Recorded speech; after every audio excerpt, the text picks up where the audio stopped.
tawe minafio tamatui boon te tahine kuini naspau kape ke fare ha mof fatape tama piskal poto kalala mo hoi ko fonua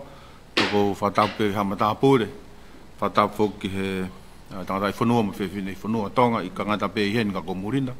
pe fok nga hi hoanga we ngai fonua no hen tau fenga yak pape he ki he sola mo vulang ka ta ki he moduan pape ki he tuan pare mea mo tunga matu a goen vai fatongi he kabineti mai fonua ke fai be tau poklam faka wiki kono fahat anga he mea ang mahuinga ne fai ki ai kabinet ko a honi ko hi pe ke tau fe mea aki pe ko hi ko tukunga fonua ka ulak pe ko tau fafta ki ko hi ko ne ke tonga kina ke ha tongan ke ingoringo pe toka ingoringo pe merino pe he ki he fonua tau te whitu whuka mahinani ko mahina o ku tau whaataku ko hui ko ngai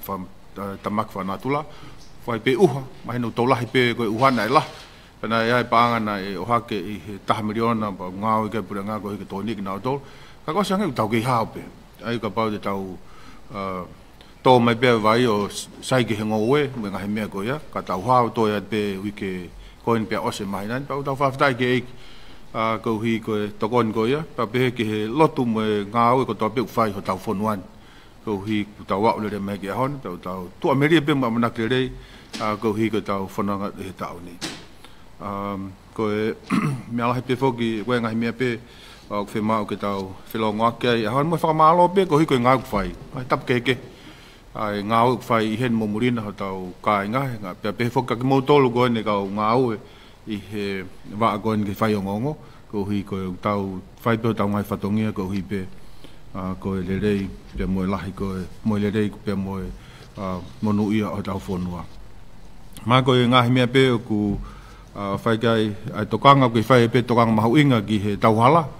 o fai tokanga kai ko hi ke mahino ke le ai nga o ko ia ai tonga kina ko ia pe na fai a hon pe mo tokanga ai kabineti ki he mau anga vai mau inga o pitu ngahi ang mau anga vai ko hi ke ma ke whapapau o kulagi o kulere e ngahi vai pakono wa ke mahino o ku whaito ko vai ko ku mau he ngahi kolo o ku mahino o ku i he tuunga a whakamoilere ko whatongia whakia patungai mo ui pau ke nau wakai o ko e kia whangi siemu ma whangi mea ku huhu ki he vai ko tahe ngahi mea na whai toko hangiai pe toki lawe pe ai toni pare mea ke he ola o e naua ahina e whai ki motu ki hapai ke tuunga ko ki ai nofo ko ai kai ngā ke ma ngahi toko ni ala whai e he pure anga ke mea ko ia ai e ka tahe ngahi mea ku whai toko hangiai ke i tūlaka i pe toko hangiai tau i koe ni o e whai toko na tapu o whai pe toko hangiai ko e Mr. President toko mai e ngahi mea ko tau toko hanga lahi ki ai pengata pe ke mo ile ka kai pe pe foki ki he tau i kon o fengata makoi ni pa mo fenga be ke tau ngai fa ta ka kai ke na alu tau te fiske tau tupu ke ko me ko ni o ku a fa to ko na ka tabu ko me ke ma wanga mo ui me ai kere mo ta pe mo ya ko me ngai me ko ya tuki mo no foki ai tau tupu ko tu ko me tau te ke ki ai fa nau nau i api pe ngai ya ko nga pe mo sesi ko hi ke lava o fai hana whakawhi ai tau tangata ko e nipa me tau tangata ka hao i he mea ko hoko ai ko e toki lava at pepa mo e hau iki minista i ngai mea ke hepe na mau lava ke a hon ka ko tui ko mea mau inga taha pepa mo tunga ko ni kui ai moftengi o ku tu he taimini ko a o meka hataha tolo maasi ko au hako toko ua ngeo ni matolo ai tunga ko o e moftengi ai ko e case fo uai pa ko e whakotua fo uai ua tolo peko toko taha whae unau tā koto i whare mahaki. Kai whawhitai peke ek te ki ha tahe mori ane mo ui. Ko toko lai taha ko wawa. Ko alha kena wawa toko te au whaanoa. E ua toko tolu ua. Tonga tapu toko walu taha. Ke i hao be haa pai. Peko e tuu i he taimini ko e tuu i e whika. Aia ko wawa o toko toa toko ono. Papehe ko koe toko ua i New Eiki i e ua. Peko toko ono rewa o ku i vai olani. Ai ko tuku ngai ku ai ngai ko ni pa ke hoko ko tu pe ngai fataha mo ka ofisa kolo ngai kolo tau te fito fo ke taimine lahe uha te finga ko hi ke lava o to ai ngai to anga vai o ku fanau ai fanga ki namu pe ko tui ko me mau inga ha i ta fa ko mo ui I he toi whamanat pe whoki o whai tau conference koe kono tālanga o langa whalaka i he whonuani. Kai ngata pe he kohi i he eko kamatai i he aha tūsite ki he aha whalai te pau whawhe ia te taha kotoa he whonuani ki mou mea mai kia ki tau tālanga e whonua ta whakawha ekonomika koe ako mo ui koe a ngahi whakalakalaka whakakolo ngai ta whakeke koe tau e whaitoa kona tapu o mau whakambe tunga mātua koe ni i he kabineti ke mau whanau ngange koe hae whakaukau e kakai e whonua koe whe mea umahau inga taha koe whe mea umahau inga koe hike lawa whatu me ya estimate koe he tau kahau pa mo tau palani koe tau e hongo fulu koe hae ngai mea te tau lawa whe maa wadu i he ngahi tau koe ni tau ini makahau ko tau whanonga duai wa ke tau he hongo fulu koe ni kahau ko pa koe mea ai mo whawhe te whonua mo mea mai koe tui me ngahi whakaukau le rei whe ai whakahuunga ho tau whonua i whanonga koe ni langa ngai langa whakalaka ngai ta whakoe ni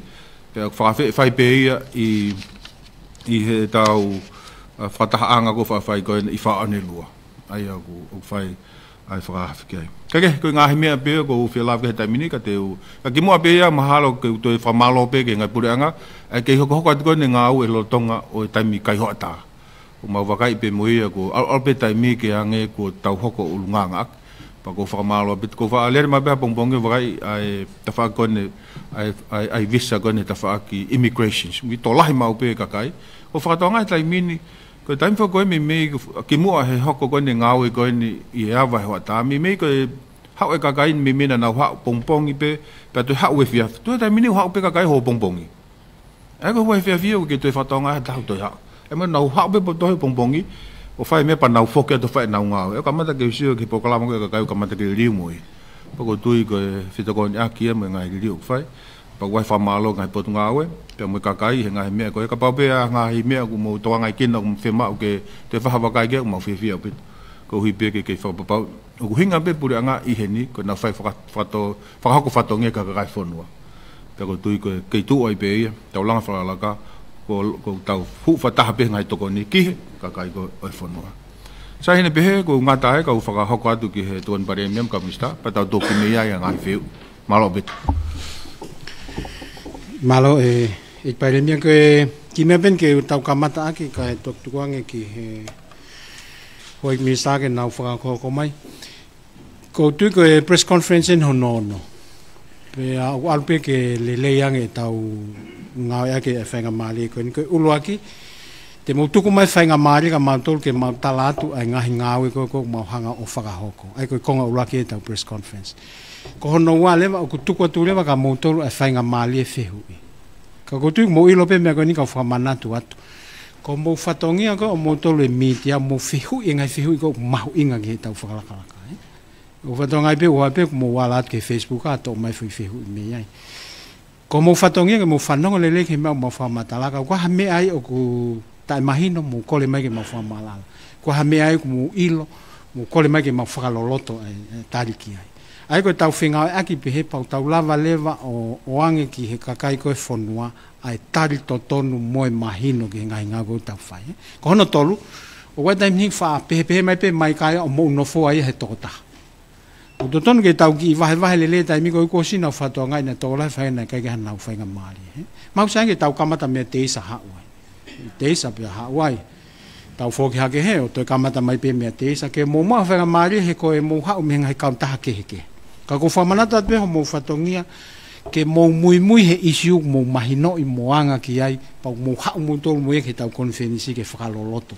o tu ko fa nga mo to mo mui mo to lulu tai ko fa nga mui a takai ko fa nga na sio ke ngai pa pa ma drugs o fa nong he to ta o ne e ke mo be fe ko fa to ko na tapu he ta conference pa mo sa ye ke mui e foi konga ko ke algo ya ko no historia mo no lo to ka te nga ta he ka te ko le he ni ki he e mi sa ko ni to ngai le pa ko hi ko ngai me ma nga na ma ta ha fa ko ni po ngawe ka ska pa ko le ki e mi sa ko ni revenue ke hoko mai pe mai mi sa ko ni public enterprise ke nga issue pa to ki fa o sia pa ska pa tu kuang ele va ke te mau fenga mo ma to ke no o te mau malanga mau no pe ka tau tuang e to nga tai mi ke le ka to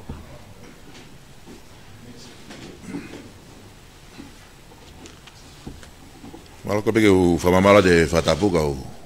ha da lefa ma le goni fa malo ke pare mea pa pe ke to pare mea ki falava pe ke ngai mena tare kabineti ha ni fika out ba my submission ha fa ho mai ba me pot ngawe ku mal mo tuan ane pe ko ya mo lave pot ngawe o ga ngo source of revenue uagu o ku tana ke pot ngawe ai ko va pe kon ko ki business license ni ha me ta fa kon ko consumer ai ma we me na wo ko tese u pausa pa mo calibrate u me fu me na ya la me ai ko source of revenue ke pot ngawe ai ko mau patseti ko ki ta fa banko ni os ki sune ne fa fu ke panga fitu kilo fit point nima revenue na ton ko ke tana ke pot ngawe sai na pasia he kabineti ha honi submission ba me pot ngawe ke fai ha amendment ki lao e ta fa kon go business ya license ai ko la go ni fe ka wa ki pa mo anti money laundering ka la ve go to peta to le ta fa kon ni ya pe de fe la ve mo trucks ba na ya la me pe ka ko fo ke li port ko mai me me National Reserve Bank of Tonga ko ai mutual evaluation report ai ko tu ko la lo Tonga o ku ai deficiency pe ko gap ne tu ko lo Tonga ni apa ko nga e fa ho mai ke tali kabineti ka fai leva hanga u pe mo office attention ne ale pa mo other stakeholders ke fai hano mono o lago ni company act ke fa no mono e lago ni ka lava ke comply ki ngahi fie mau whaka tuapule anga. Hepa nei talia kabineti a honi ke. He koe me koe tu whako e lau lolo ngā tau pe hange koe talawhatata aki hange koe laiseni ha business. Koe me koe oku te lava ki taia ilo ko hei e ounai business. Ka koe mea koe ki he beneficiary o koe ke lave patonu e la oi ki ai ke pau ke disclosure e information koe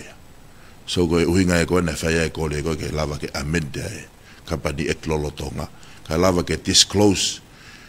not only ko haia e owner business koe ya but disclose mai pe mo kau beneficiary i ta wha koe koe mea tahana tari kabineti a honi koe he malu foki e pot ngawe motuani e competent authority. Pak taha foki e ngahi regulated goods o he malu e pole whiunga e petroleum. Pena e whakahu mai e lipoti whekau aki pe mo e whakahoko whatongia koe a task force koe ni ki he kabineti e aon. Ko fi falava ke ta fa ko ni wa fe lave i tonu ia pe mo ngai ko fe kawa ki o kawa e ta mate afi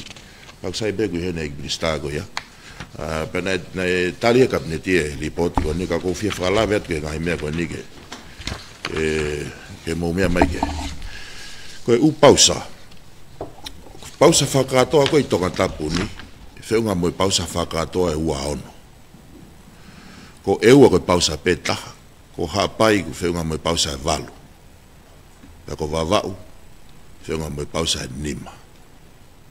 A te mo totol apea o mau u pausa whakatoa koe tongani. Sai koe li poti kou o mai he task force koe ni. Ki he tuunga kou koe ai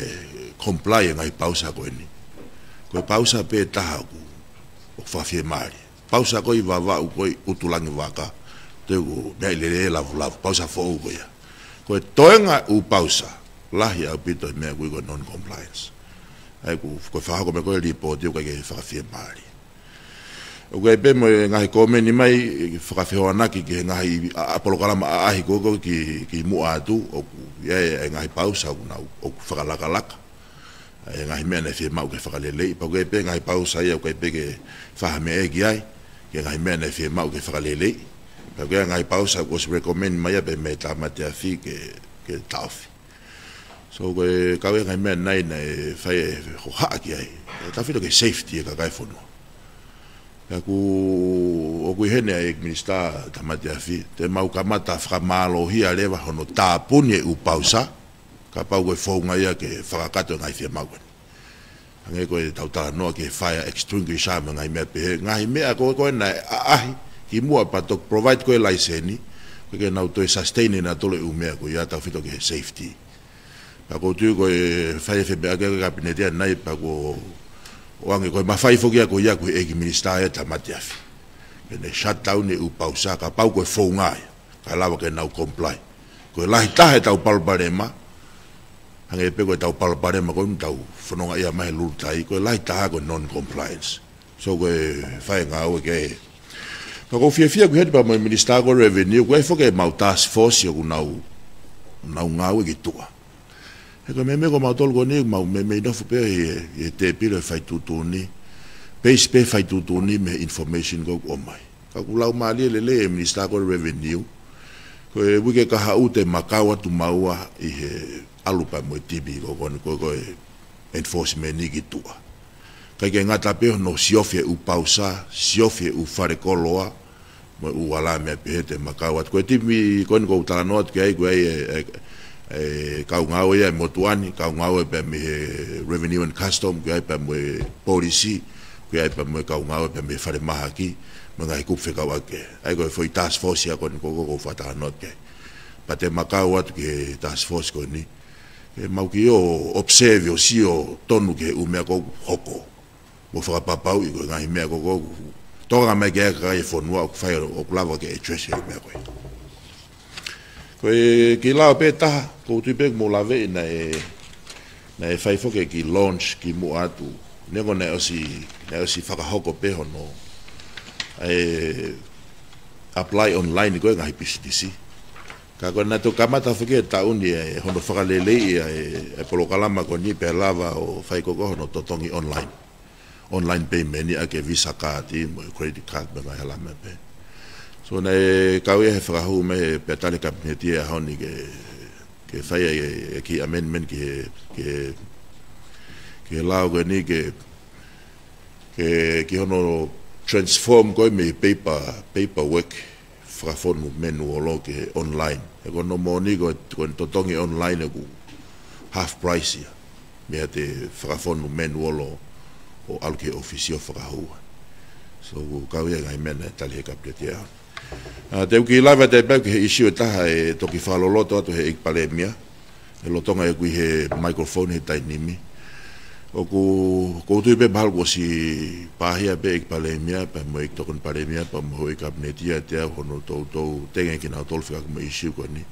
ko issue ko fe ko ke abitoya pa mo motuani ta to fito ke fodonga mai ke nga we pompong issue ko ke traffic jam hala pula ko ko pompong ka pa te mawa mai fitu me ha ke me ho ta be ko ke ho wa pa to ke office e ki hala na fai e kole ke na lava ke provide he puleanga e ko provide ha pasi ke tausio ke public transportation e ko na ho subsidize u pasta ta ka lava ke fa time te pile e pasi pe me e te mau ki challenge ka mata bai me ha me ni to wa ha te maufenga ke lele ki foi polo kalamo konio ki chual pa fasi oi ia e ngo pasi puleanga e ua e kamata ke ki chual ko ni ke fa time te pile foi time pau ke lele pasi e ko ilo ko to lahi ka nga ko mai ke nga o mo ko na fi fok na tolo he ka pasi ko nga ko mama fa ko e pensini o tu ka pa time te pile ko si automatic pe foke ka kayo he capaz pa tene si leva e ki ugo he hala pura ako o si loto lele e ki to pa le mia ke ma fa ta ha to we ka ha u fega ke fa mo chose isi ba e to ki lave lo loto ke ta fa ka ko tu ka me me po ngawe mo tuan o fa malo de fega mali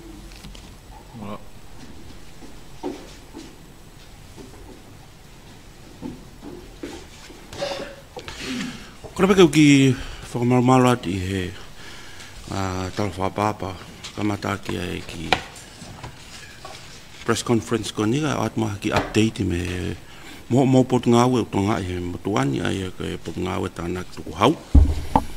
malku ki mo about the glavet ke ngahi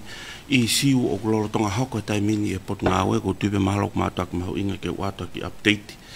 I he tuunga iwi tanak whakapaanga o whanua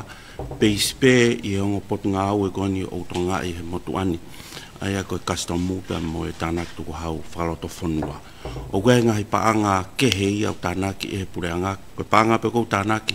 e pot ngawe motuani te ulawe at kai taketi o mai koe ki he tanaki lolo tonga koe wangau hiwa miliona panga ko tanaki o umai ke ahoni ko we sorry ngatai February ko update fa mo ta peng ma motuani ko wangau ho full miliona ai ko panga o tanaki mai yai pe tui ka pauna e lava reform le lei e te lava la yang e panga ko to tanaki ka o loto pe ke fa hoko atuai ko ngahi exemption o a mai ki February faua miliona ai ko pangan go na ya e whakaukau me ngahi donor countries ko donor partners ka wa IMF World Bank ki whakaukau I ke review panga faua miliona de toni ke lava tanaki ka ke ko tunga o ku ai ko ai iwi tanak paanga ai pot ngawe ya o ku fai ai le reitaha ke lava pe o tanaki pe vai pe ki whakaukau e lawa pe ke toi se plesi. Ma ke me ai mahalo mo mea I pe ke ango pot ngau e ko ni o ku uma mahanga no whatongia ko ulaki ko tāna ke paanga pa ko ua kontonga I pora ai o tō tonu e nia I he wha customu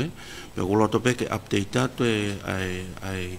ngahi ngau e ulotanga whai I he taimini ke ulaki o ki ai ngahi Ako pe moe a langa ngau e whakataha mo ngahi partner I Muri tau te Philippine ke Australian Border Force na te whakaosi I ahoni ai ako ku whekau aki ki ai a customu immigration I pa moe pot ngai polisi kono hinga pe ko whenga ke malui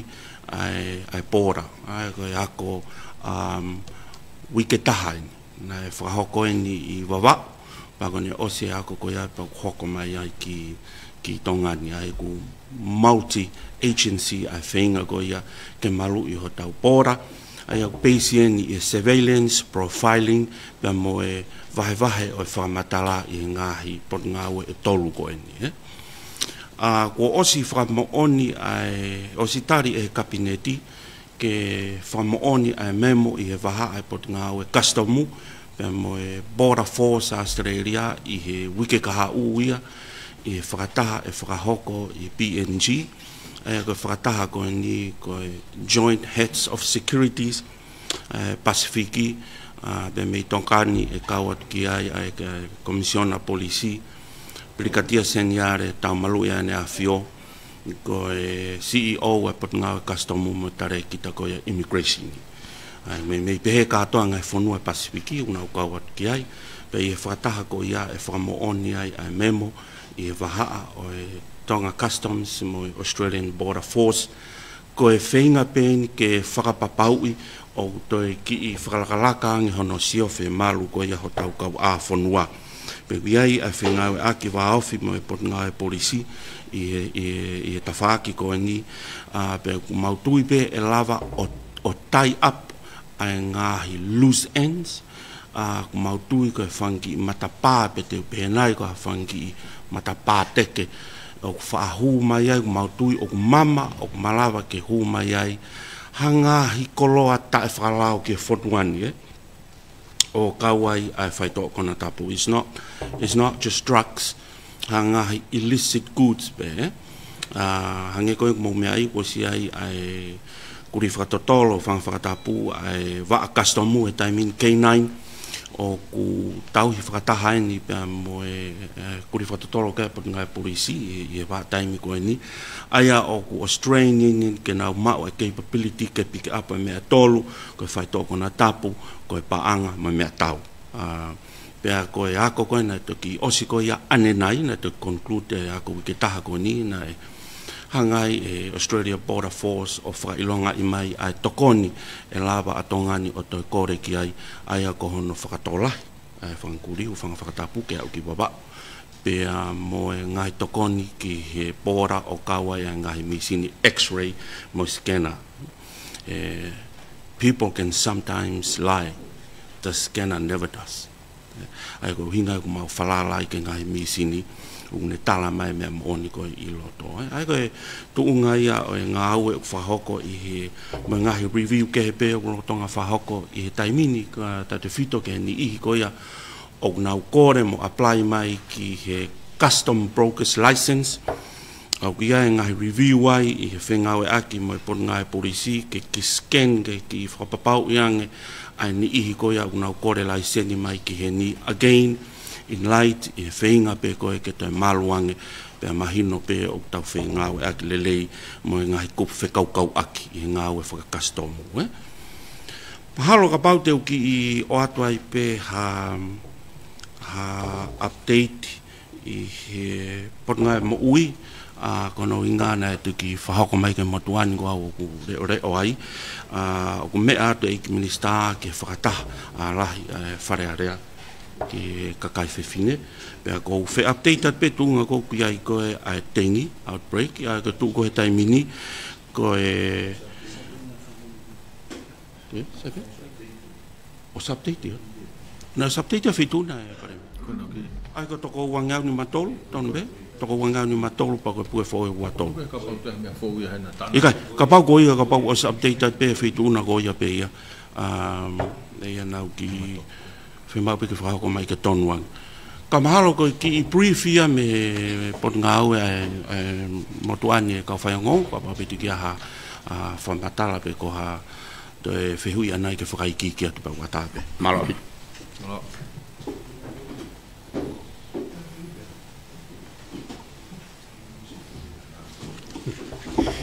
Malo ke whakakato atu pēn pa ta hovat ke whihui. Ko e misa ko public na press e toki tari fehu e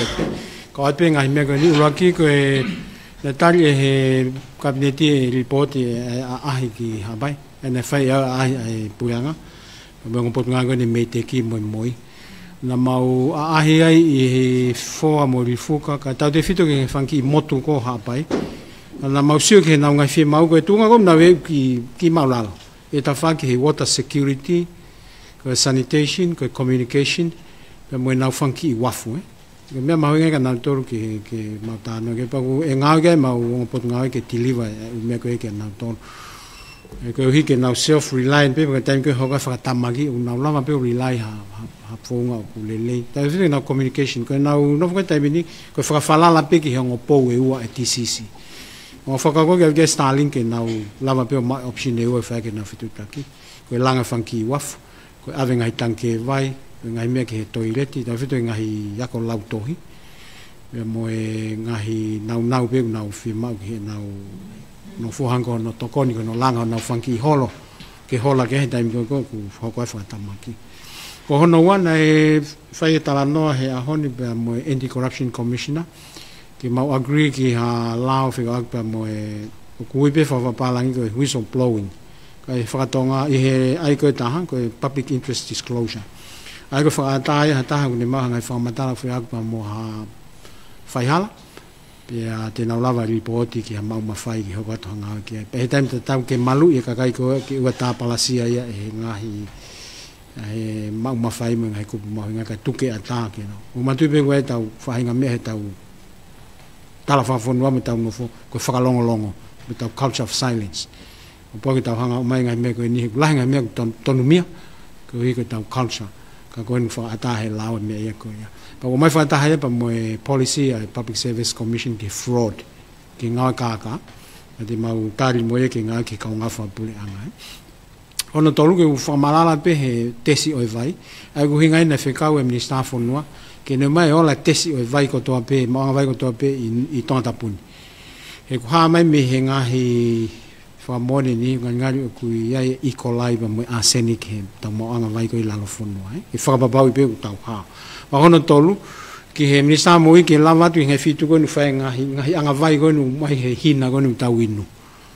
ke whapapau i o mai vai koe mea sōsi o kusai mo whakamaa ke maa hange koe o mai koe ke tauhanga ko ngā aki. Ko hono tolu koe whamalala pe i he mea koe whiwau mo i pasi me hange. E ngā ke o ngō pasi e ua e pureanga, taksea ni manoa. Ke try lange i ha partnership, public-private partnership. Try lange pureanga pa mo wahenga hahake, na lawa ke whetuku mai ata mai kia ko mo kau ngāo pe koe mea lere le vai e whiha to'o me loto halapureanga he taimi koe na ua mai taimi ngāo. Pe te mausio rewa ki ai pe koe ha lewa, ai koe mō tolo. Ka pau lewa ai work pa tau ngā re ma mo vahe hifo mo vahe loto ki ha partnership pe heke. Ke to'o ngai mea lere me loto hala. He lau pe ke to'o aka partnership pe henki ngai pasi. Pe koe kamata sevesi me ngai kolo hi hake. Pe koe nā mau tau i atere ka nau heka mahi pasi me iai ki koloni. Ko hono hoko koe nei tali ke whamapopo mai me he Crown Law, ai lahi o e ngahi hopo mo pureanga, pa mo ngari koe haha mo ua fuha pureanga he ngahi hopo ko iake. Ma teu pike tau patsete ko mai ke fuha ngahi mo ua pe. Teu ngatai, kai tuku atu rewa hange koe tau talano ne nai, tau kamata pe mea teisa hawai. Tau takai peke mau hai tau ngahi whehu i lelei, me te mo tolu kau ngahi kau taha ngau. Malo. Malo pito pe whamalo tu i he whainga maari pe mo ngahi whamala ala me ngahi taktahaput ngawe e ki palemia. Koe whewra ki pe ki whehu i whainga fua pe ua kamata atu aki koe whehu i ulo aki ki he administra koe ni whewhakatau aki mo e langa whakaekonomika. Whekau aki e ni pe mo e Employment Relation Bill. I think baha ko sia o act e taimini. Ko e foi lao fuki eni whekau aki pia mo e totonu ai kau ngāwe. Iai e minimum wage. Kau ngaton ko e entitlement e kau ngāwe ki he leave. Ko e mahino ka te au, maha ko talu no whakaene foi lao ko ni tau ni over heta e tolu noa. Pena o sia o tari whalearea au ki whatahatoko ni te whafok me ai. Ko hai tu unga kui ai ai fo ilao ko ia. Pau mo hai fotutu ai pot ngā we ki hono whakaau. Ai lao ko ia ke hoko he kaunga tonu ia ki he lelei pe mo to tonu human rights. Ai kakai ngā we he whonoani. Ko e foi feo no ai palemia ke toto fama mafai fo ke summit pe ko fata fa fonua ko ni he wiki kaha u pe o hake tala no ke palo palema fka economica sociale ka khange o ku tau fka lala me he ongo fufo i tatusia anga ko pe issue i he langa fka economica ha ko fa unga fa politikale pe mo tau culture pe ko tau tala whafonua. Ai tau lahi tānaki me masivao whetuku pe tauhiki he tu maari. O kaunai ai whaunga whapolitikare ha mea au tutonu ki whaha musio ki ai he kaunga tonu ia ki he langa whakaekonomika pea moe sosiale. Ngai whewa uhi whaka mawhai ko ni he waha ai pure a ngā pea moe tui moe whakatahatoko ni. O ku whafo tūtū ke sio ki ai whatata aki ai foreign affairs ngahi hopo koe nau ku i he whamau a ngā ku whaife fusi aki ai ko ia ko te whakone polisi hange ko manga ua e tariui koe ai kautaki tariui atu ki he kakai e ni ihi tariui e ni ihi ki whakatahatoko ni moe tui tapang moia o kau nai e mea ko iaha mea ku totonu ki whahasio ki ai i whakataha whakafonua ko ni. Pea mo tau culture. Ne hanga e wai ngahi mea lahi e ne fusi e tau langa whakaekonomika mo tau whakalakalaka ki mua. Ia koe ongo wheo ia maa. Ia. Tari kau tuki tari atu. Ia ko whamaloa te wheo i mahunga kona kua mai te isa whakaakpa mo Employment Relation Bill. Hange e pe koe na swaipe whakalawe atu ki mua. He kau fugene nga issue na mahuinga ia motuani pa na whai hono e ke ai e au i whare alea. E taim koe na whai ai wheme aki koke pacheti lolotonga. Ka koe tū koe bill koe tai nimi o ku lotonga i he malu e Privy Council. Ko e ngahi makatuunga ene ke iai o kulotonga fai it's a work in progress fai ngā we ki ai hene e pe ngahi issue se ka ak me ke kau ngahi fie mau me ngahi kau tak lotu pa pe fo ki ngahi fie mau pe me he ngahi sektor tauta ko tu mo si me be motor ne iai fo ke to hitangia ki mu atu pe me he Chamber of Commerce pe me ngahi sektor tauta ha fe ka me pil ko ni ko konferensi ko e motoan pa me kau business ina to ko se ngai mahina ko mali watu ku liliu na u perspective o ku na u agree na tolu ke kau ahead pa mo ke kau ahead e foi pil ko ni ke fai mo aku it's a work in progress ene to we e lo tonga malo ia ko fa be fa tabu ka fa hatari ki he fe ko ne o mai ki he ke tau konferensi ko ne fa hu ka hau ai ko tano e lang fa la ka pa ku fai fo ke fe mo fe ilo ke tau ko hanga ka venga alahi ulaki fe lave ba mulunga fo fo noa e o ka ui fo i ko a ho ko fa laite ko ko fo i ka venga ko ku tau fa no talanga i ko ulunga fa fo noa ta mo langa fa laka ulunga fa fo noa mo langa fa laka e ku mai no fo ko ulunga fa fo noa mai no ai ko ha tala fa fo noa mo ulunga fa fo noa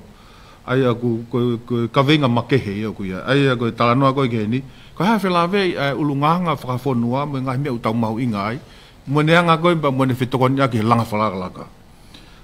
ko ha i ngai ahoni ko hanga me usai ko hanga me ku ko ke sai ka ko tau mo ai ko hi ku mai no fo ko langa fala laka fonua pau ke ka wai mo ulunganga fonua aku ipe kacha metes aku mau inga hango mo mea ipe ko si ai nai ko na fahinga ulunganga to ka kai ngai malo pa he bong fa ko ngai mea be ai ko oku ko ia fa to fa ha ko be kai fonua oku kau ai fa to ka vinga mahuinga ko ni i tau langa fa i tau conference ko i a fa lai o ka mata hiva ko filave ko ni pe mo pure le de io guai ka vengan filave mo pure le de mo anga ko no fa ha ko fa tonga pure anga ka mo ia ai fai a ho tu pure lulu he vai bong to pure lulu ai tau lava le va sia ko ha tu he tai min ai anga o pure le de mo fa ha ko fa tonga ko mo taki i he fonuan pa kai ngatai ko fe nga me i he pure le de pa mo fa ha ko fa tonga pa mo tataki nga we o ku tau behe o ku ton ko te whakamare yang i he tau whanonga koe ke he kaha u pia mui ngā te whito i tui mui ngā he mea ton ke tau whakamare he anga koe tau whakaku koe aho koe hiwa pongi aho tō pure lulu koe pure le reia pia koe hiwa i he aho whalaite koe ulunganga whakawhanua ia pa mui langa whalalaka aia koe ngā hi kawe inga ia o ku kau i he ngā hi mātu unga mahu inga i he pouturiki koe langa whalalaka pa ku na kau ki ai malo Malo pete mafang mari ko te tatareve brang fogo to klave mana mo foto do ko no mo me ko to e tam no he ta ba ko to ka ki mo ba fe hu iko ki to kon be ke to kon pare mia ko fomana da be to kon pare mia ko ase ku fite kon su to ne atonga e ta ta ina mitia be ko ta pe ne re mo polution fo ka ka o we si fa le tui pe ko hala ko vi ma o ya la ko ya pe la iko vi Malo abito ho to kon maga ha hone me ke mama fe hui et me ga na talu fo tu wen ta wen to nima ke u fa de area ke fa u ha media section ai pure anga i pot nga u ko to ape po me ko do go fo tu mai o ange ga mo to ke tu mai ga ma do ke ma da da ina mo hene ha honi ke ada fe hui mo fi ma do ho mo wi go ni ko ta no ben ko kwan ke ta ya tau ko ngai tu mai mondo le haki ko ngai e ava te mau fe le vai ma do pa ma bo le ko mau kan da fi ma do le o mai ko ni kada be se ko to o be ko nga pe da no e ta va ko ni ko fe hui ni ke minister polisi ko hi bo be ke ku fit ko na da be ko ke ne ka ngai o mai ko ha e u hinga u ka ke tari ai national ID atonga i he kore ko mai ha polisi te koti ko tu ni ga mi pot nga we ko na ku hanga pule ko taribe ai passporti mo to ta ko isi we pule anga pe ko tu ke to ma winga ne nga we ge muri national ID hinga mi be malo ko malo bito e Soslavak. Koe nai kamata nai taripe. Kana ya ke ha tuunga ku ulahe ai whaingatai e kau polisi hono meche hingoa. Meche hingoa ke tikite. Pena te foki rewa o timani ke ngau e pe ai passporti. Pe koe toitau. Ai au mahino le vai ki au he mahino mai ke motuan he taimini. O to don ke toi faha toi sio ki he processing au o national IT. Mahalo na fulolo ai ngoa pa na be na tol fa no ka to don ke faha ha sio ki ai. Ke match he ko nga ko te algo ai te national IT te algo toita pe ko passport. Ke ne o mai ki te IT ko. Ayo assume o rely upon the process ko ya ka ko experience ko me ka policy mo fa ho ko mai isi go ya o ku to albeo te fenganta ya ka ke meche hingoa ko me na te fe ma wa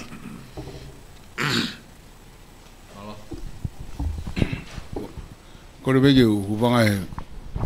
fo tapu ko edward lavlav me mitia kalon kalitonga tahiwa ono fao le mai ke wano wanima pe mo nyong benya mate ka ku kamata ke mo pe mo le tio FM balfit pointa ko po malo tu fonga fatapu pe mo fa babala ngala mo fai ka ku fe be ngani ke kamata pe me ek minista leipa ayo ku nani kamatai ko uhi fo ke la lo tonga ko ba ke iai hatai mi aloi ha me mipa pe ko office me he pot ngawe ke auton ke office o ha business ke license mo le sisita i tongani petok whakangofu rewa ke isiu ales license ke check pe waha office waha telefoni ko hai ka ngawe me ka doko ya o ku fifiri ya baba pe ko hoha ka kai fonwa tape ba mo tolo o ku pe fangi business fangi moto business o fale ka kana mau fo mai mato he process ko ya pa ka nyawo mai na tolo sivi apo ngawe ke fa pa tonu pe mo oni ai me una frahu no application ni ko ho ha ko o mai ne anga fa fe ko nga ko ke ngisa ko ni na e hu mai ai o lesisita o to ai hingoa to e lupe pau uia ina lupe pau uia airport ko o vavau ka ai hingoa fo uia ko e vavau International Airport Limited o fahingo fo o mala punai pere sisita o tari he potungawe ko mala ko hingo fo o ye ko kana fa ka hua fa tu po fa tap mo ko lupe pau pe hanga ni o se framonia pe talai o tu e ofisi le matua pe ni framole ke tai na fa to tolo ko fok tu fa ma mi wa mi ti se ma ka hon hanga office be ko fe ui ku ke lava o mui nai mo fai hanga au ke me ko ni ko uhi ke fa pa pa pe ko ki foi ke ko ngabe at pe ki fe ui putunga ka pa to ko ka ni to tari fo ngata ke ki ai ko fe u la ki ko ha nga au ko fai ki ai pe fe ki deu ko issue ma fai pe mo lahi o ki kai fe ma ke to ma ne fai fa to tol pa eke ke kau office nga au ai na yanga fe ho mo necessita ni ko tari ko tu mai me olunga pa bet me sisu da mai me olunga me hai kai ula batali at ko kage ko poini ok tui ok fe ma u pe uri la tai ko me le ma tu pe ko unga ko la ve ki ai o ko ki fa to ko ne ko e wa be ki ho potunga we pe ko ke me ai holo au pito ai ngai business for tu business di tongani holo ka po de me ke kalafi o ku tu ulu ia ki lalo a fotu business for o mo ka investor ha tu ta mai tongani o fai hifo ke alu hifo ke to hifo ke fariki ko fra amu no be mo a pe ko mo fai na ngawe uhinga pe ko fefia ko fano ko haki falaka o mo fenge amente lao pe ko tu o malava i ke kawai mo investor pe ko uhi ko feitu na ko hanga toka ngai ha hu mai ha ka business ke fra tupanga pe fra mole ki hana paanga ke hoko ko win-win situation ko yanga ko ki fa totolo pe ko hala pe ko ton me wa fa ngo fulu ke ahon talama yang e ka investor ni o mai he time ko ya ki tongani pe atari pe na no investi ife fe fituka ke tau si oi ko talat mahal ko foi tolu pe ko mau me wa fa ngo fulu ke ahon fere akau hau itongani ko itongani ka investor e ua iwe ko si na ta no ke investor ta na ho ha he tuai pe fau ngawe e potunga ko ni huvang fatapu pe amo panke fala kalaka pe amo panke pure pe amo ngai kup fe ka waki o ku fu puke pulu pe tuai fau ka ina te fe famolenta hapaanga he fai nga lao o fau ke no o ake kakai pa kuku ho na ni ma kuk mo vai pa alo invest ke invest u ke ha o wa mo ni ma te ula fe ko poini o ko fe o ku ai ha fo tu ai pura nga fo ko ni ke fai to ngai hanga ta mak mo ngai lave ala ko ni o ku hai ake ngai lao ne o mai mi tu pura nga hala ke ilo ka kai fo noa ka mo hiki tanga mai pe fu lao ngai fu lao fa ke na fa lo hu fanga fa tapu ona fulta makia mate fa economica ko ia e misa ke feu ia ta ko hana ngau ko fa hebran ko ni ke fa kale ta fa kia ko ngai ta yo po tunga we pe o kau to be wo ka unat ke po tunga ke he po tunga ke he ko fi la we ki ai malo ko premia ko po tunga ta ko fi la we ki ai o ko ki he ni ka ko mista ako ko o ko ho ala pe ne ui he press conference i he wiko si pe o hake ko to hitangi me wa pe lave me ta fi maria ke ngai foto tu ngai pe tu ngai ako pe o lere i wiki ko si o fa ki fa tol o takai i ngai va henga ko ni na pe ne ho to tangi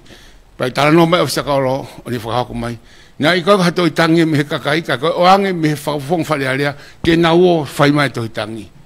takai kai ke ko me na fe ilo ki ai ko ngai diriu fo o ni ku o mai o ku tu i he regulation fe he ko pe ko la fe mai no pe la ko i no ta to lu ko regulation ya ko fa muy ta nga ke regulation ni wa no wa o de ki ameni regulation ni pe ta ri kabineti o fa hu ki fa area regulation la wa ko ka ko ni ko fo tu ai ek pare mi ai he puanga ko osi o fai riu i kai ke fo he lao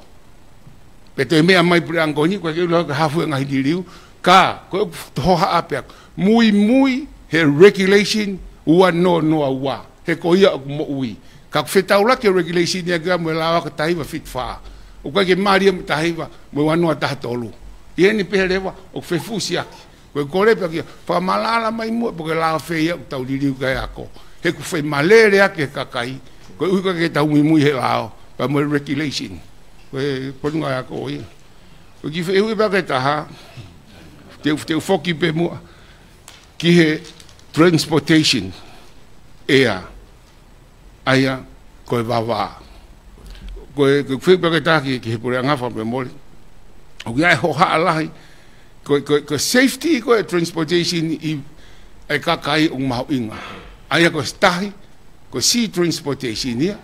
ko ea ko vakapunai pe mo hala pure ngai ta ko ho ha benia mi wa ki he vakapuna o lotonga puna lotonga fa mo le pe ek minista ta fa ko mo ek pare mi fa mo le pe ko tu ko he taimini e twin order ko o lotonga fa fa ko fatongia palo pare mala ko no palo pare mai i ke fangi sea lahies asea kai lava auta kakai pe i he ni pe rewa o tae mahino ai founga na whakatau mai ai, uri la tai, he nei kai ki o mai hari poti whakahanga tonu. He koe fu waka na wakauku, waka tō tahi. Na ngāhia ke maa, ke paheke i tahi mono fuhama. O ate ta tolo whakawae, ke puna o tō i uta. Koe palapare mai taha, koe waka na e kamata hano ngāu ake wanoa taha nima. Wanoa taha walu tuu, koe palapare ma. O ata tō ngaia o mai. Hala ke ha engineer tahe almitongani. Kene hanga wakai, ai safety e waka koe ni. Hala whakalere. Kai ope o taripe e whakaukau pe a kakai na tu waha ai. Koe poi ni.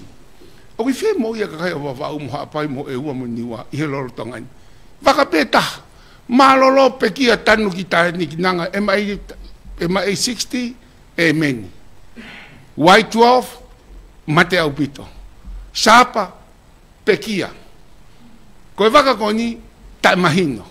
Koe poi ni e pare mia. Wai ho haa ia. Koe tau, koe kore, e a whē nei te mo whaitoa e parapare mko ni. Koe weekend nei kiwi ho, whiu he tari, ko pahi ane au tari sten pai pong pong i ho tae whias, whewhe kakai ia. Koe poi ni, whie mau ia ke hene waka a pong pongi. Koe kore, koe haho mo ngā whai ki ai, pe talamange taimi te mo o mai ha waka. Koe kiwi whakaosi be. Koe whiu be nga kia ke fraus pe go mua ke ek pare mia fe lave i penia pe mo lao o panke pure mo lao o panke fala laka ek pare mia o fe fusia ki a lunga e lave alalo e ngau e kautaki mo ka ma fai mo na to ko mo haia mai fa to nga yang e fa ngata ia e ka investor ko mai memori ta elata lau weekend ni o se ne weekend ni mani weekend fit wen ki ahon ani weekend hiva ka anga e tau fe o mai ka investor fa fe me ki o mai ken ka tau faka fainga ta ia ko dai mo o tupo ni ma huanga e fa tapu ya sas tupo ni ma na ne tu ni nei a ko ya ko license apply ha business a beta ya ma me be problema ko ha ahon weekend tol mai na ta tua i whakalaka. Kake, ko whebea, ko iai ha mo ngā au e whakalere e pange whakalaka. Whewhe pange tonga. Pange kon ko whakalaka tonga. Ko ki lava whi ngā aki mo kau investoa, e whakahuwhai whi nau sirini hau ke ni. Ko hami ko ki mo whai mo whakawai pange pure. Hau anga tone pa angaki ai, kau aule ki kahi komesiare. Ke nau nono ai ki nau tolwe. Eki pare mia, oku palparema e tau whotutu, whi mau ke whahanga au e kono ameni ngai ulaa koe ni. Paka whakao sipe, koe komisiona koe ni corruption ni. O ko uho haa, he koe ke tātai naia. Ko hame ko pe nga mutok tari pe la koe ni, pure ango na tiki osi. Koe poi ni, koe ke tātai nai. Lau le rei fwe lao. He toi fok pi ka attention ni are. Hange pe ya koe ngai, koe kare ka no a ngai aona. He na ton ke tu tātai, o anga pe ke toko tahe koe ya ke pure whaiteria koe ten whakailo. Koe nia, he kai lawa e ala ki ai, tau toi foki attention ni are. Kia te hau, whe paki a o lunga, toi whaingata ia pe alalo. Malo i pare via, mawhunga malo. Malo? Whamalo tu, kia lavlavu he whehu i lelei kona o mai, e ua whekawaki pa po he potungawa e motuan. O whiawhia wakai atu ka koe lavlavu, ha malawawa u kei lau maari e pe, kei takande pe. Koe urak pe whehu i whekawaki pa koe uke moni au pito. Koe taha whokia e tutunia e lao i he potunga ue ki ha taha ku au hao o apply license. Ko pau ke mau check e premises ko ia ke whapapau i kuai ha ofisi mo ngai ala me pe. Ko issue nana e osi koe mau kabinete nai, pa koe tai mea make he nau race issue ko ia ke pare mea. Ko utu peo ke osi mea pe koe lau lapa me kau whai o ngongo koe ngahi mea whukia ko ia koe mau tok alpen ke mau mai nai ua. Koe ngai whai tutunia koe hai pura ngana toko si. Nau kore ai ha ki mawhai ba me ikpare me ke o mai ke huanga o ki mui e mea kona hako. Hange pena o ngoi te ke eke mai. E whai rewa sio ki ai e tūnga ne whai tutuni. Koe mea kona ke tokanga mai ke he whai kamare wawitaha. Koe mea peo noua koe ko tokanga mai koe ki mea kona koe ki foreign investment. o ku mo oni au bito e me ko ke lava mai ai kau he mea nei hua pe motuani o whatongai e kusio ke ko division ke he foke ono i he potunga aue ka ko whatongai ko e tahanga i division o ku kai ke ngata pehe ne toko si pia whai pe whakatala noa mo e kau ngawe o mahino koe pe ngahi matawai vai koe pe ngahi issue e ni ina o fau mai ahe ki ngahi bukan ko mali watu koe me peke foreign investment panai ngahi mena direct me pale mea koe me ta tau pe hange koe me ko ke love mai ai ko mahino ka te koe matawai vai koe tu koe la lo toka i he tafako ni ko foi la tatolo pea koe tu ke hange u policy mo regulation ni koe tafako ke consumer na la ko ke na u foi la fa so ko ke fenga he tai ni me ke hanga o Chichester u lao mau kamata mai na mai tutun ka te matore ki pare mia pa mai to kon pare mia ke o mai nga status report e mau hai pot ngawe so lava nga status report ya o mai pe ko me kona fa ko mai pe fa no report u comply pe fa ta ke tutun e lao ka ko imagino ka te au i he lolotonga ni ko e nga hi me e to ne ke fralele i he nga hi lao lolotonga ke fa sio ke na lava fa hano ki review e nga hi maka frafe ato ngia he tu lolotonga ko e lao foreign investment o ku ne hanga e ia o frafe ato ngia i ton ke tauhanga o pou e o mai ni me murio investment to kon ke taulanga fra economica ako ki lave pe he fe ga ko fa malo ati fe le me fe ma nga ke mai malo alo go fa pe fa ta ko ta ria te albe me fe fa muy ono fo que na mai pavofonga ngongo pe me kari ko tonga ai ba ko ono te ko matat me he ono ai feu ko felave i fok pe he pe mo fodu ko ne commission ko ta ko fa yala ko ke se ta min ma ko he ko ma ko ta tolu na ta min ta ono o se ke se ko ya ta min o si va ve obito na hau ai ko tu ko ta min ko ke se ko tu la wai be ngai me te na hau hanga to na to ko pe ke se na alga attention are pa postano mo attention are na iyo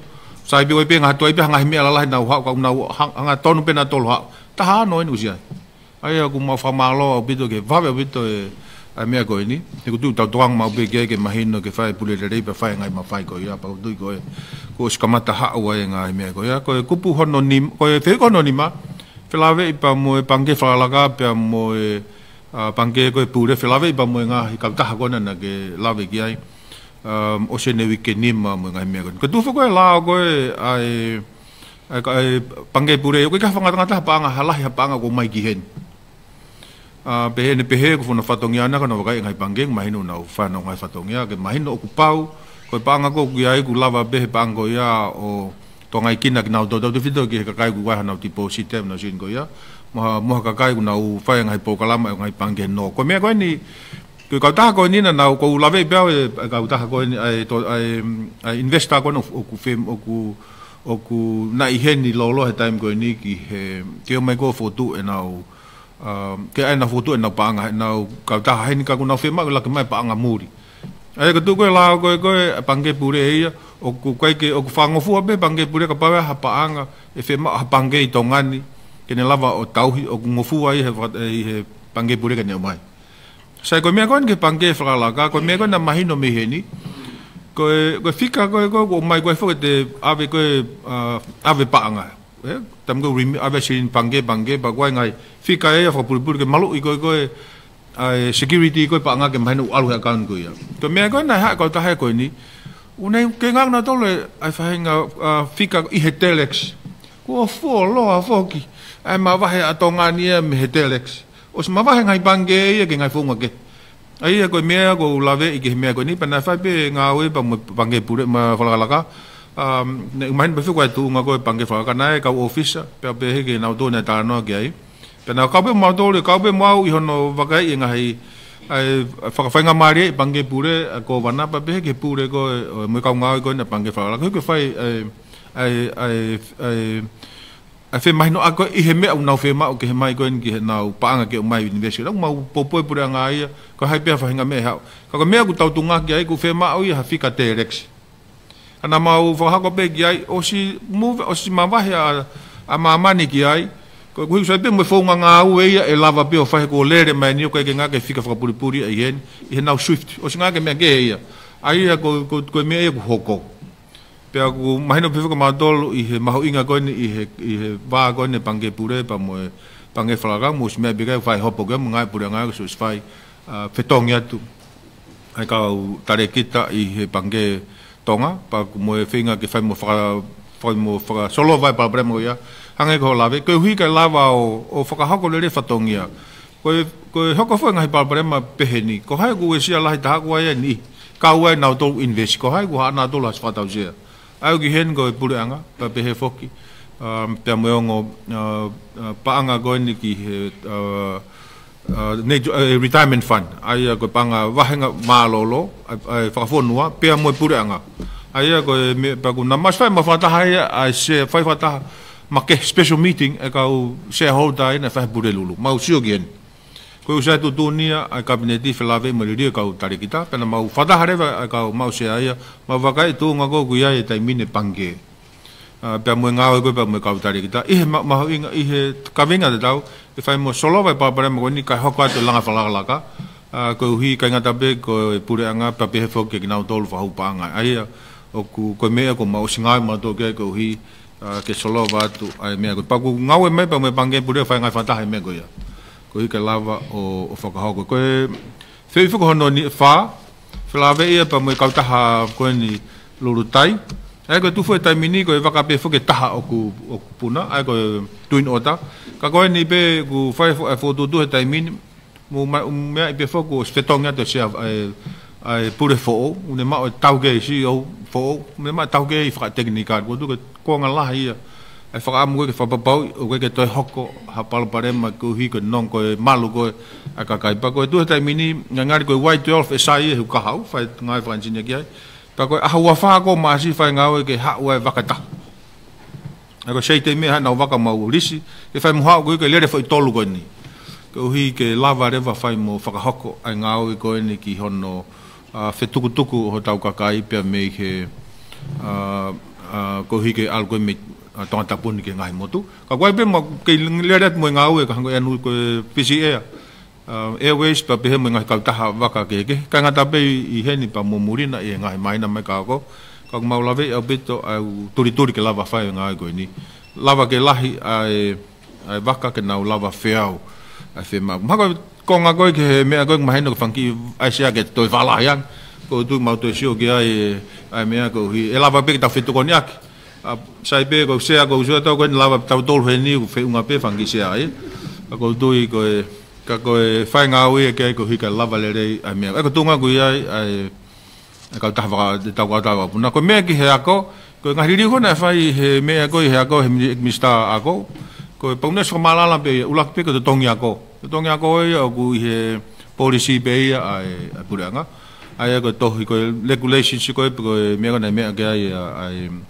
pure fai ngongo kan kari o ku o ngofu pe ke puranga ke ne hanga potunga ko ke tari kabineti ko ha tu nga to tong ya ko ia hitam takta ai ko fai nga ko ya fa ra be mo tu ni mo policy puranga ko ke to fok tong ya ko pa be fok mo CV ko CV ko he ma be ma fai e tutuni ko ha fa hinga review e fai ka ko pa be fo ma kabinet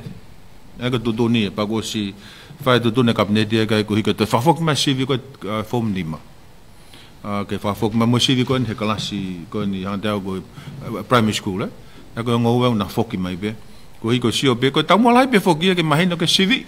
ko no CV ko ya ko e fa nau I helo tonga ko ya ko he ka pai tu ku ya ke o si to ki vakai ai aka ko tamisi he ono po mono o si to mu ya fe nga ke fa he ni ma vakai ai te fe ai fa ya ko mo tamasi ya ko mo ne mahino mo ne ilo asinga fe ui pa ha pal pare mai mono ko algo fo mono ka mata mono ai ke pai tu ke talo abe tamasi fo mono ko fu pal pare mala ya mo me be fo ko time ko tu ko CV ke te tokanga ka fa ya ko ia mo fa na ko ke fa tokanga ke ai ko tam ko fa ko no CV form ni ma ko dim o ko tu yo ku ha ore ve tokanga ke ngai me ko ya ha te au ko lava ia ai ngai fe hu na io ko fe hu ko no wai na lava ko start ta fe hu yo no fe lava ko mo va I he pange fra la ka mo pange pure ta mo ka muri ko si o ma invest ni ai ko tu ta mini fa ta wai be wai ka ta hai ni o si ha ba ko ka me fa fe via ia wai fu ka ta hai ta min no ta mai te na fai ai groundbreaking ai te na I tanbo au fai ai sune ko mai ka ta hotel ko ni ko na ko ai fu a motu se ko loki wa ngai du ko fa ko tu be ai kamata long mo ui mai pa fai ma ngai ma do ta min ko ha ngai me ngai fa ai me ngai tu pe fe ma no do ke ma tano ha la ko ki ai mo take uhila lava ma do ai kana fu do ai ko ngong le ia ko kamata ke asimai ngahi kakai ko na investi hen ko tu ko vava o na kamata asset ki vava ko ka to be vai office me ngai me go ya ka ko kamata pa ko tu ko fa ha ia ai ngo ka business ko na falala mai pa ko ka ki siri ni si ko la million ko tu ko ono ni ma million na me ko ni america me ko ni pa ko tu ko fa ilo ngai pa ko tu nga ko ni ma tu ko ni kapne di ma fa ma tu ko ngat ko hi ke fa ata pa ko kamata ni tafe mai ko hi ke lava o fai ngai business ko be mo ta ma to tonga ko kamata ko fa tonga o hore kamata ke fa mo langa la ai o ku fa ve via o bit ko nga ulak mo ko nga u me alu e ngai lo ke tu ofet pe ke te a mo fa ve via bit kamata ke longo mo u me mo lan mata ngai me ko ya nai mo ki mo tu ta tonga ku ai mai ke ai mo ne fare ana valunoa o mai no longo mo u me o bit ta mata ko ngai me la ke ai ka ku ha mai ai kakai ko nau lava pe vakai ai fainga mari fa economic fonuan to mau ngawet mo matol ke uhi ke fa ai mo ai ke nau fia to ko ngala ia ai ke nau fia pe ko du ko nau fia ko ya mai nau sirini patau ngai fata ko ta tau pe kakai tonga o nau fia investment mo kakai palang tau kai nga me mud ai ko ngai fa longa asmai o kuai fa longa le he tau fononga ko ni ke ka ko ki ma ko tari be ngai fe ko na wa du malo Malo pito ek pale mia ka pe ka minister ma fenga mali ko ki fe hu pena ako mui mui te fa matala ko na minister ko ni I trade na pe ki nga u ki he afra ki ek pe fan ki pausa pe na ma u mia tali ko afika ak mata tang lolo pe ma u mia tali o pe he o ku te ke a uange ai prefe unga pe ko ho ministry of ka ho ko ange ko liliu ai a ho ko nga ko liliu e price me a ho ko ton ke effective mi ai po fe u pe ko ha mo nga u ke mo pa pa u mui mui ai fan ki pa sa e tu uni ko ne ai prefe unga mo a ho ko fo tu ai ke effective ko ai to tong fo o ke lolo pe ko le pe ke fa pa i mai ai trial ko na ko ki he public transportation pe ka mata a ho fia Malo ko fa balote fe hui ma winga ko ni. Ngai ko lava ko nai ko kau fo ke u pausa ai ko lo ko mal malu e pole fe. Pe nai kamata ia I he haula ko ia mainani e to tong fo. Ko mo to ani fo ke se e ta fa ko ne pole fe. Ma pau kau pe pa mo ik blista pa. Pe ko ne pasi pe me kompetena frontier nga hito tongi whakakuata ke whakahoko pa ko pau lewa ke whaihon no tu whake ke ngai pausa. Fie whawhonga te awia si au mo potu ngā ue ka pau ko hato no whakakofatongia hange ko nau whakahoko mai. Ka ku kai ke yaha manaki ku yaha ha mea pehe koko. Hai tu ke whasio ke ai ke whalelei. Ka pau ko natula ana ke whakahoko mai. Ka kwange ko kulave kwa ne nai o ku lai pe mo ngai issue ke o mau sio ki he lolo tongan hange ko me kon ki non compliance and of hokat ai fa nga we lai pito ke he lele at kon ka ko me kon na ko ki to tongi na si fa pe hono fa hokat ke ngai pausa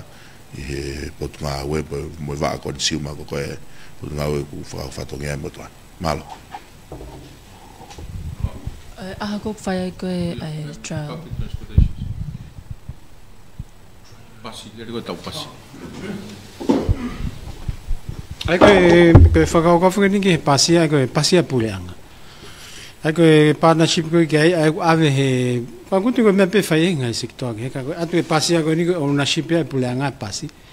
Pe whakauka lewa e wahe ngai pe whakututu whewe. O ku hato tong pasi. Ko hai ten totong e whakauri. Ko hai time te pile ngai aki. Papaya ha tala ka se ni ti ave ki fe ia ke nga. Ka me mo nga partnership ko ni ko mau try la fogen. Ka pa e work for le ko foi moto lo yang he u me ke. Ke la pe fa ha public private partnership. He was le pe hang ko e vai. Ko e sola ko i ha pa fa ngot motu pe he. O partner pe no fa le ai potrai mete ki pe mo e komite kolo. Ako nilele pena na tana ka seri lele ke maintain ke na me ko sa. Ka ko tu kan i transport ko tau parpale malai fu ke fi ko ai hala. Ko tu ko fi me ko ni ke mausio ange pe ku to he pasi wa ai me lele e fi ha me hala. Ke fa sisi ko kiu ma. E ko kiu to ka pe fu ki ai ha te ko pe o ha wa i fu i bottleneck ai. Ko tai minu mo fen ke reine tolu. Lava reine tolu ha. Fu i hala ko ya mo ai ke lere mai mau tanu atofua ke hu manga i mea lere ko ke alu ke tafa ko ki tofua ka ko mea benefi PPP ai ko PPP o si tala mai fu lo be he to la ke fe mo tau nga ke faka ma ka venga ki he pureanga a ke na partner mo private sector ko ta hai mo to sia ta to ke partner pureanga mo ngai sia si he umeni. So I got tawala tu ko ke tau nga ke resources ko ke private sector pa mo sector ko NGO ko me lele fra mama ka venga le pa sisi ka venga ke puya nga ke nga ke ka ko mau nga ke fai mau fra ta ka hau ke si anga pe ko va fatongia ko e foi moto lo ke lele pa le va lele pa mo ko le va ki hifu pa mo va loto pa ko tu e ngari ma tu save to ta aluya ne pensini he hau ki kolon. Papa leva e pehe, e to o leva mea lele lahi, ka lau leva o flow lele petro e fige ki loto polo mo foki e kakai. Ka koe tau muaya ko yanga e mea ko mau try la pena a, ka pau e wek, pa mau alu leva to e alu ki he vahi fomo vahi loto, ke lava ngau e aki. Ko le pe e te kon bale mia, ke o mai naha ki lipo te po whamatala ko he mena e hoko i he ahatu si tene pehe na e tilei e to e waka ko e palopale mai malai pakapuna. Ko ia ko e kai ke ulo e mama. Aia ko mea ko ke sai me ko na soko ki mua he ngahi international flights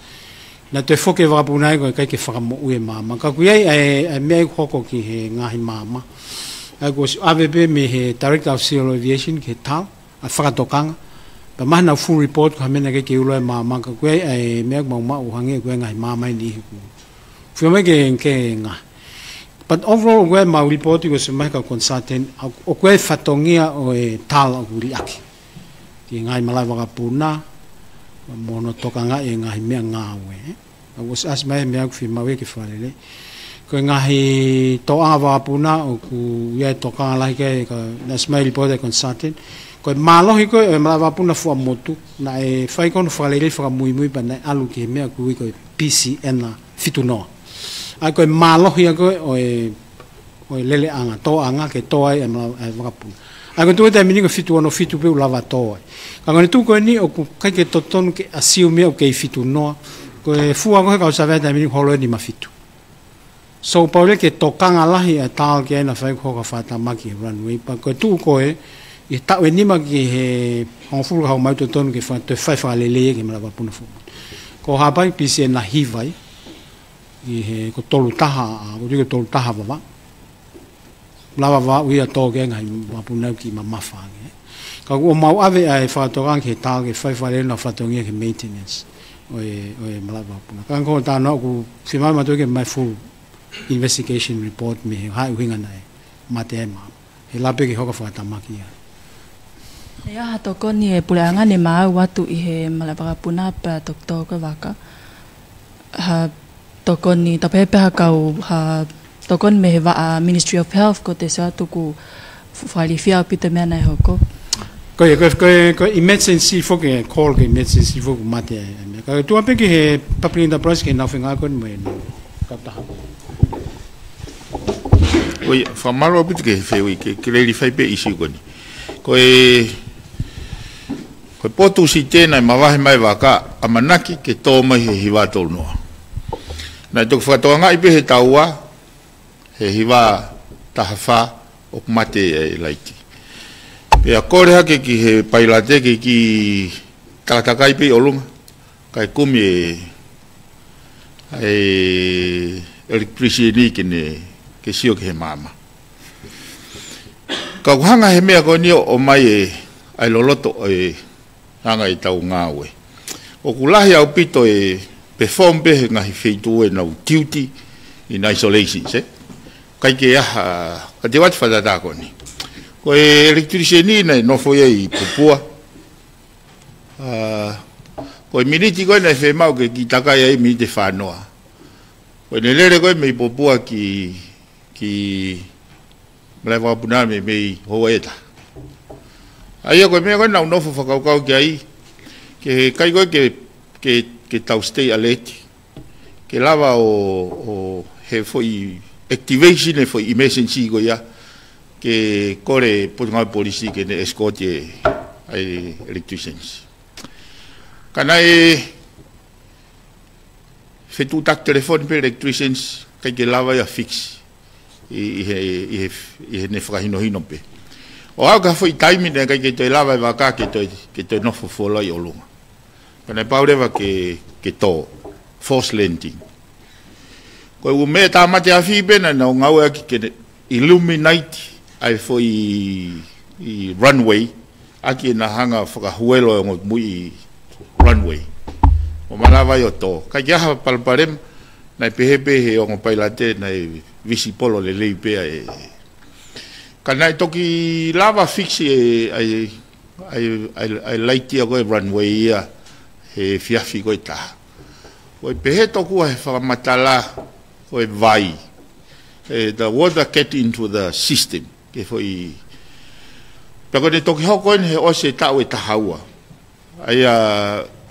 o kunehanga pe o indicate mai o si koe mea ko hanga he motuane whatoka monitoring mai oversight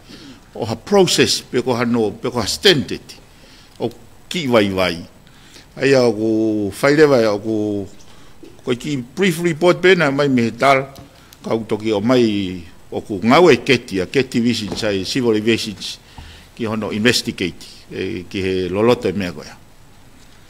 ka koe tuungai nei ai wakapuna pe mo ne to ko ia biwa malo pito ek palemia he pe ke ho minister ko ki fe ui pen ke ek minister ko ne custom mahino au pito pe ho fa matala ki to nga u mo fa hoko ke to nga ikina ha mo malo ta fonwa ka wai hon o mai ko li fa totolo mo skena ko ek fe ui fe me afaita pe ko CCTV uhingan ke nga hiuta o ko mai o fo mai ko ni wafu o hulava fo tu nga himia faita ke mamata to kakai he taimi o fakava ai uta e ka nga we customu me proka uhinga was mahino pe ai koloa tai fakalao hu mai ko ta fonua ka ko uhinga pe ai fehu ia ke koloa fakalao ko ni ai kakai fonua o fala hela unga ko ni ne mole ko ia pe malo Famalot I fehu le lei ko ni pe kolot pe ke to ai pe franga mari ke atu na hange ka na fehu pe hendi ko singa na ke hendi io ko fehu I fika ko me faita ko me faita lo tonga ta mini I wa fu ko me faita ya e poate ko ka me faita ya ka somu lo tonga frahu mai ki e patseti ko ni na lava ke fika kawai me faita a customu ko pe lava ka kai o a o ki na uta o sio ki na uta o kui kai ke whakamalo hi ia e la lolo tongani it is by law ko pe ke tau ataina e kau officer customu I ono fai e na ngawe aya koe hua aya na fai fo ke kore ki mua pe lava ai ka kai o mai o tuu ka hua e na koloa not only o I kai ke pehe u whakamalohi e lao lolo tongani o pehe o malava e kau officer customu o hui hani I kau ouna ke na mawa kai ke pehe it's a must kono inga pe ka whakaata ke tau ataina e na hua koe ai koloa mahal mo os mea I pena o si hoko mea koe ni lolo tonga pe hua koe kau customu ai puha taha ofi ke feitu na fai toka na tapu ohe o na ia puke mea ko ia o na tau hamuai mea maria ko toki situ at pe ang officer polisi whakamahaf va task force o na ia o ia to na mai o puke ai ke skon ko uhinga ia me me pe fra ma man la ka pate museo o me pe fra ma man la pe tuange ke tawa taina ka officer custom ai o ke pe he ke ko way forward ke o mai ka kai u ra ki si space ke na ma si e ka pa ko pu ha ta hai wa tol fa pa mai ka ona ki loto e fi ai nga o i loto he ko way forward ia ana ku ke lave mai ki ai ke ya me faita ko tu e tai mini mau rotonga kore ko konga ia review o mau whakahoko o whakahoko mai i whakotu patseti ko e pot ngawe ke pureanga ke ai mua ha mea whaita e ka lava pe ke siofi ka iaha mea ku hoko a klaunga e kakai o se whakatahe mo tuani me pot ngawe whakahoko ke ai mea utonga ke kakai ke ngai koloa o more ko moon pe ia koloa tai whakalao koloa mau o malava ke nau to it's in the law nau lava ke nau to ka ko loto pe ke mahino o ma fanongoa e fie mau e kakai pa ku loto nga fai kore ki ai ke ha mea fai ta sistemi e loto maro malo te mo fenga mari e paremia ki mo po hokot ki fe hui ko kolet pe ke e tokon paremia pe te ke lava mai nei ha taimi tonu pu a ho tonu o trailer kon ko e pasi hena te ke tari me fe ko e kataki ai ko rak ste pu be ko mau frata ha mo e fa fon kon me va henga hongo fulu ko tu ko e va henga u la he pa pa le mo ni ha ke nga ko va henga la hi fo pa to e alo tu ngai ko lo ke tu atu ki mui ki i tu kon kwan ni to ka ko mau frata ko ni e fin ke fai e wi ke ka ha ke mau palani no ko tu be ia e whawhawhonga ko tūpio e ko mahina e peleria ko tau os kamata hano tuaila. Ko whima whuke mau palan le leke ua e kamata pio, kamata hala pio. Kai ke hatahe ke tānak whalere hato tong pasi. Pe ave ki wheka mau whima le mo aki MOU e whengai aki. Ke ua e tā palasia e hatahaya pio ko ha kupu e motolo. Ke hao, he ko e patita wako reo menga hile son. Ke whalere aki ha public private partnership a mui iha whainga area pe ngā koe pureanga. He koe ne tua nei koe ku lahinga hi area te taurawa trial ai PPP. Ka koe hiko koe kamata ini hono whengai ka pae weka motolo koe pa taua koe pa unuat ka area ke he koe. He koe lahi beto ngai area ngā koe pureanga. E lama partnership ai kakaia pa mui. Ka mui pureanga. O sea a cost. Pa solo vai moha palpale mahango traffic. Fufua ke wika raka e peleli? Ko mau fufua ki e peleli. A te pepe ko kamata he wike ua o e peleli pe ko mau pe ko kamata leva. Ko papi ke mai ki kapneti ke netari. E ko asset ya pulanga transfer ke operation between private sector and public sector. Ko pa mau pe ke mai ko asset ya pulanga ke netari pa to. Kamata leva nga. Ako ki whehu pen ke minister leipa. Na ke lawe mani nai o koe pausa pe taha i tongani o ku i he tuunga o whawhi maari ke pot ngā ue. Koe haang nai hanga hi ripoti o ke mao te ke lawa whakaha mai ai na e iaha tuunga whatu tā maki ai upausa ke he tau e tolu ke nima kohili kataki. Ko whamala te whehu i kona o mai. Hange ko klawe koe nai ko e provide te ripoti ki he kabineti ane nai. For their information pe ke na awea ke tunga ko ke upausa. O whamatala te koe lahi koe upausa, kai ngata pe tonga tapun pa mo motu. O mahino mai me he ripoti ko e team fair enforcement ko na lawe ke ai. Koe pausa pe e taha ku pesete te au. Ene comply ke u requirements pe koe ngahi nau o ku mauia ke mau he pausa. Ai koe pausa fo o pe koe i wawa ui utlangi waka. Koe tonga koe upausa whatatau ke he ripoti ku o mai me potu ngā ue. Me ko issue ta tau pehe ngahi mahina ko maliwatu mo ngahi tau ko maliwatu. Pea koe lisi koe ngahi mea koe na whie mau koe ke whakalele i. Na e pe ngahi pausa na nau whai ngā ue kia. Pa ia he ngahi pausa e na kai pe ke whaha ngā ue kia. Ai koe issue e koe na hake koe ne nai. Te mau whenga lewa ke whai mo enforce lao. Ke lava ke na honga o whakalelei mo whakakato e ngahi mea koia. Ko ngā pe koe malu pa mo hawa kakai whanua. Apo ki live te ke tafaka. Au ko mi pe ka pau ya tau te ko ha ngai tau te ke u pausa ko o ke na comply mo u requirements ko put nga we. Ia ko hanga ko live ko nai ko authority foki ki no shutdown ni ko malu e ki minister ko netonga e tamateafi. E malava pe ka hanga ko live nai ka pau ko tutunia ke whakahoko no shutdown and so be it. Kai malava ke nau whakahoko ngahi requirements mo comply ke ngahi mea kokoeku o whemau. Pea ka pau o alat pea unau ke talangata, pea lava leo ke whae ngā whakalao ke. Ka koutu ke whaunga ia ke tau whenga ke tau. Ki lai lahe palpare ma hoko tau whonuan, e koe lave e Minister Public Enterprise ke tau ngahi whakapuna mo mea. Koe ngā peko non-compliance. Pea koe whenga koe preanga koe niu whenga ke nau turi fua ke ngahi ka whenga koe ia ke whakakata. Koe ki rephrase pe whehu i whikaraki, ko hao ngai pausa o ku mo o sima a report i whakak moia nei o se hoko whakatu tāmaki ai kataki instead of compliance. Ia ko report hanga ko lau ko to kalpi whaken ke mai nai ua mo whakafatongia. Pa ko report ko na o mai ke cabinet ia nai ko report ia timi enforcement ni he tau kosi. Ai ko report ko ia ko ke ha me ai mau pe ga mo pausa da so ko ha palem so far ne tu ko tai nimi ka pau e fie mau ke to tik in manga hi me ko ka ta ko mali wa tu e lava pe ke o mai a fa matala ka ko nge ko lau ko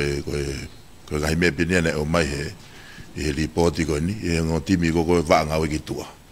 nga ko lava ko nai ko hoko ko ni te ma fenga ke makawat ke pa mo Minister Revenue ke mau sio tonu observa se o tonu ki he ngā go whakahoko e team enforcement ni mo whakapapau i ko ngahi mea ko report i mai mo on pe mo to tonu whakawhana ki ke ngai tutuni ngā ue go whakahoko Malo apito ma ofenga mania ik palemia ka taki pe ko ki fe ui pe ko o si ha taimi ko ke felotoya pa mo ek sea ko falealea ke hoko ata fe me aki ko falealea pe ko haleva pe ko a fia e tauni e to falealea ko tauni o ko mosi ofi e fa hoko fe me aki falealea a ko fe pe ta ha ki e ki minister ko ai ngahi pote business ko puleanga ke katak mo fa pau i mai pe ko to ko fiha ka pasese na ka vaka he po to site malo Papi fatabu ka to ki ko hufi tapuni to falealea ko lolotonga atani ma ko me Pako ahua tolu o ku hufi ai to wharerea fo. No?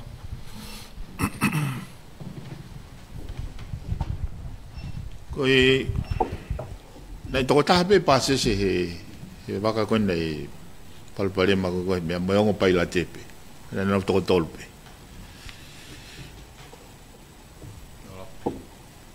Malo pito i pare mia, ke hawat pe moe ki whehui koe ni ke wheitu una. Ko whehuia koe i pare mea ko whekau aki mo e iwi o i paanga tonga i he whewhakatau aki koe mo muri ku whakatau anga i hifo ki muini mai hange ku albeta i mi ke vai ange iwi e paanga tonga pe ku iai nei ha tokanga ki ai ho pure anga ko e whehuia no ko i pare mea ko e ngahi kautaha koe na nau whai ngahi langa tokoni hiri e mou ngāwhi mo e tsunami o kia ngahi kautaha wa ume ke ahon nau talamai nau ke i tari peke nau kreimi me pure anga pe koe hoko atu pehe ka veinga tatau koe hana i e tuunga o kia ngahi langa koe iau kia ngahi motu ia ku taluen me tau ko osi te ke foke ngahi kautaha ia hoko ate ai langa ngahi whare koe ni ke i tari pe mo whakaongonga ngahi whamiri ke ngahi langa koe ni paremia pe koe whakaosi peke he Minister Polisi mo e ngahi business e pure anga ko kore be ke whakamaala ala pe mua ha mea me feituna ik minister o ku ihe lao pe ko konistu tone ma fai ik minister ke ne fai ha tohi ke komisiona polisi i hanga hi kaveinga mo ngahi issue fe ma ke fai ha tokanga ki ai ngahi wike ko mariwa to ik minister na tukumai ongo mi ho potunga we ki no puke ai ni ihi mo fai to kona tapu he kalasi ko cannabis ko fangi kalami ki be ia ku asimai ka kulahi talanga ik minister ki he kaveinga fika aki peko haie ulu i feke i he trucks Ko ku kore pe ke feituna pe ko ia nai ha tokanga ke fai ha fokotu mo kore ke komisiona mo ka polisi ke hikito ai whakatotolo mo no whekumi ke nā wawe hano mau ha ulu i wheke egnista malo. Kamata pe me veo i pa mui mui. Koia. Koe tu ia koe lao he ku whakatala noa koe pa mui. I whakatau lea aku koe kia me whi pakpaki. Ai mawhai e minister pa me mawhai e police commissioner. O whehai aki he lao ia ke na whengawe aki. Ko ho whakalawe koe ki he pehe koe whanki koe puke koe ni o ku lahi e marijuana pe. Koe whakailonga leleia. Whakailonga ia o ku kamata ke honge marketi. Ke honge supplies. Kau ia he mea iyo ke ulawe tuai peki ai. Whekau aki moe waka koe ni na ku taofi. He uhinga o kai ke uhinga lelei ai kore mai koe ki he ne tōsa apate mai. Koe poini na e rakfa hoko taki mai ka au e tokoni police commissioner o whemau e metiveki. Koe metiveki ka pau waha patient o ku tuunga whatu tāmaki whemau ke uplift whakawawave. Koe ngā whemau e medical attention ASAP. Ke tō mai wakahe a sāpate. Ka koe kehe koe mea koe na e o mai koe pau eke peko hae whunga ngāua ki he mau sāpate. Pea koe whahoko mai ka pau te o approve in principle. Te nau ngāua rewa ke he pepa ke o mai ke uwhau. A koe ahatoko naken ke sāpate. Ka koe tanguena mai pepa. Koe raki palakala whipe koe activation agency. Nane initiative for processing ke atene pure anga ki whemau e metiveki. Koe sino koe ATS. Tangata koe ko polokalalusi. Sai. For statement be koe ako os whehui au e processi. He koe hunga koe wanga i whakaukau, whakanatula be teke wanga au ke ngāwe. Kai aha metiveki, ko whare mahaki ke nauraki initiate mai for processi. Pau to rewa telefoni o tāke minister Mo'ui. Ke ne talamai peta i ai ha hunga koe ke nau kawa i foi processi. Pe waha metiveki, waha taha emergency, waha taha ICU. Tamai koe ke awea ki ai kai tū ke ne eke ke kau ngāwe. Koe taimwena ne eke ke kau ngāwe. Foki mai tamai koe ongo mea koe nuku asi mai he mea o kuna ose atana ua e me whare mahaki. Pea koe kau he mea nau te hoha ai, ka pau kai ke aha emergency, wai te isa nit ke o mai aha wakapuna. Pea u tutune pea u kai ke whangofua tok whekai wakapuna metiveki ki te kai monite. O sa species pea uia o kai ke uhinga lelei ai fufoi process koe. Sai. Pea u kai monite, pea u te fitu takrewa follow up. Pena i tō mai waka. Ke awe o ngomea koe pehe critical e na mo'ui. Tamai koe neka ke tō mai waka ea. Pea u awe ke hotel koe na i pehe una nofo, na i tisasi mai nao me whare maki, tamai una o sihiki nao me ai ke siviu. Koe ngā kufonu nao tōne na pre-booked. Ai mahino koe au neka ke na alu. Ka ulotonga na ku request rewa ke police commissioner ke now look into it. To request pe ki he airport ke now look into it. He koe ATS a koe private company pe ya.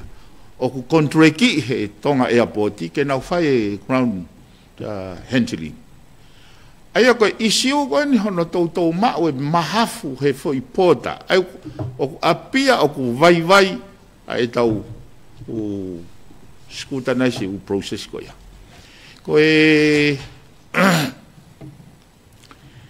koe tana ki pe koe ki ai ki he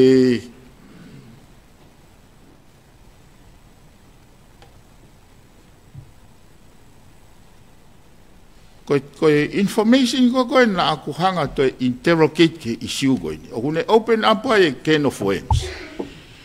Ka pane mo manatu ina aku eke I whare area, pa koe tari na mai he tokon paremia ahu koea, koe waka, koe afe mai o utu. So ke loloto e mea koe. Koe asa pate, koe waka, koe afe mai utu. Pa koe eke koe ki he police commissioner. E uhinga lere kau ka pau koe afe I niua, he koe jaha pausa I niua. Pe hau, ukai ke mlahe ne utu o afe mai hen ke utu. Ka koe waka alu ki haa moa pe hafe mai tongan ke utu. O kai ke uhinga leleia. Pe koe alu ki kuki ailani o hafe mai tongan. Kai ke uhinga leleia. Ai u hoko e fo imea koe niu ne whakawa le vai e. Pe au fotu rewa. Na u te foki o sio ange ke umea koe ni. He koe pehe koe hafe mai o pick up e nau fuel. He au saa pate. Pe a whakangofua. He whetu tak pe a ATS-a. Ke minister policy. O ne o mai te rolotange ai issue ke tau pay attention kai. Fe ka pa ko mai o pick up e trucks ke avea. He a sapate si security. Ha huinga ai ke monofo fa ka loloto ke me ko ni. Ha huinga fe ma waka he sapate. Lotonga ko ja emergency. Ha huinga ne ka ke to follow on ai o me ko nei. Ai o ai me o ko tuku aki o kuiai ene involved mo ha no traffic e trucks. Ka hano hinga. He ukai ko ha undertaken nia o ku maa maa. Very expensive ke hanga o chata maha flight ke ne abrifia. Ai ko kakai pa anga la lahi pe. Pa whakataha ko ai ke mau e sa pa te na kongo ia pito ko ga na mau ka hono o hofi. Ai pureanga ko hiri. Ono mau left right and center sa pa te ko uibe ko na opinion be anauto. Ko ia ko style to feel ye. Malo bito ik ni sta ka hoka te pe ia ki ko man faka os ko na ke me mai ki ai fe wa ko a sapate. Ia nga hi business nga hi fare kai o ku lere sapate. Ko e talamai ko tau mua ke follow eva mo ka a ahi mai. Ko ka pau e savea ia te nga hi business ko ia ik minister he sapate. Ko ka tonga pe mo ka tonga fakaloto fonua pe ia na faka au ngai. Pe ia ina ha tokanga ki ai homo pureanga ke amen e tau lao ko ia ke tapun katoa o to ia na ia vai fare mai sapate ia amen he pureanga ki mua o tapun ke fefe nai homo wakai ke ta fa ko ia ko issue ko te ia wat ke mau nga we but work in progress ai ka pau ha issue ia o ku concern ka kai kai fa nga we ke e wange foko no e ke ko e mau inga le vai e ka fa ngo homo fatongia ke mo piki mai u issue he ko me te mau become aware ai ke me hoko fa fatongia ai fonwan io ko ki me pe ta ki fa malala to de na tali kabineti ke o hake ko ngai ko tau pate uhila ko pate uhila ki e tuunga ku fe mau ha hu to fa ka vave o ko na e na fai ai savea mahino ko lahi e tau timani whaka uhila ki he senerita lolotonga. Pana e ofa mai rewa a seria o misin la lahi tolu taki meka wate ua. Mea pangone kai ke lava he facility lolotonga ke ne hausi o ngai fu misin la lahi goini. Ke ne lava mite timani goini ngai uhila. Pea kuai rewa fie mau ka ne tau mai o ngai fu misinia I siulai tau kosi. Pa wai fe mau ia ke langa ha fare whakawawewave ke unu kia ngai fu misini ke kai lava ke ne mite ngai timani kone bau mu whatonga wai pe kuma ki tamde I schedule pe moi mai mate ai.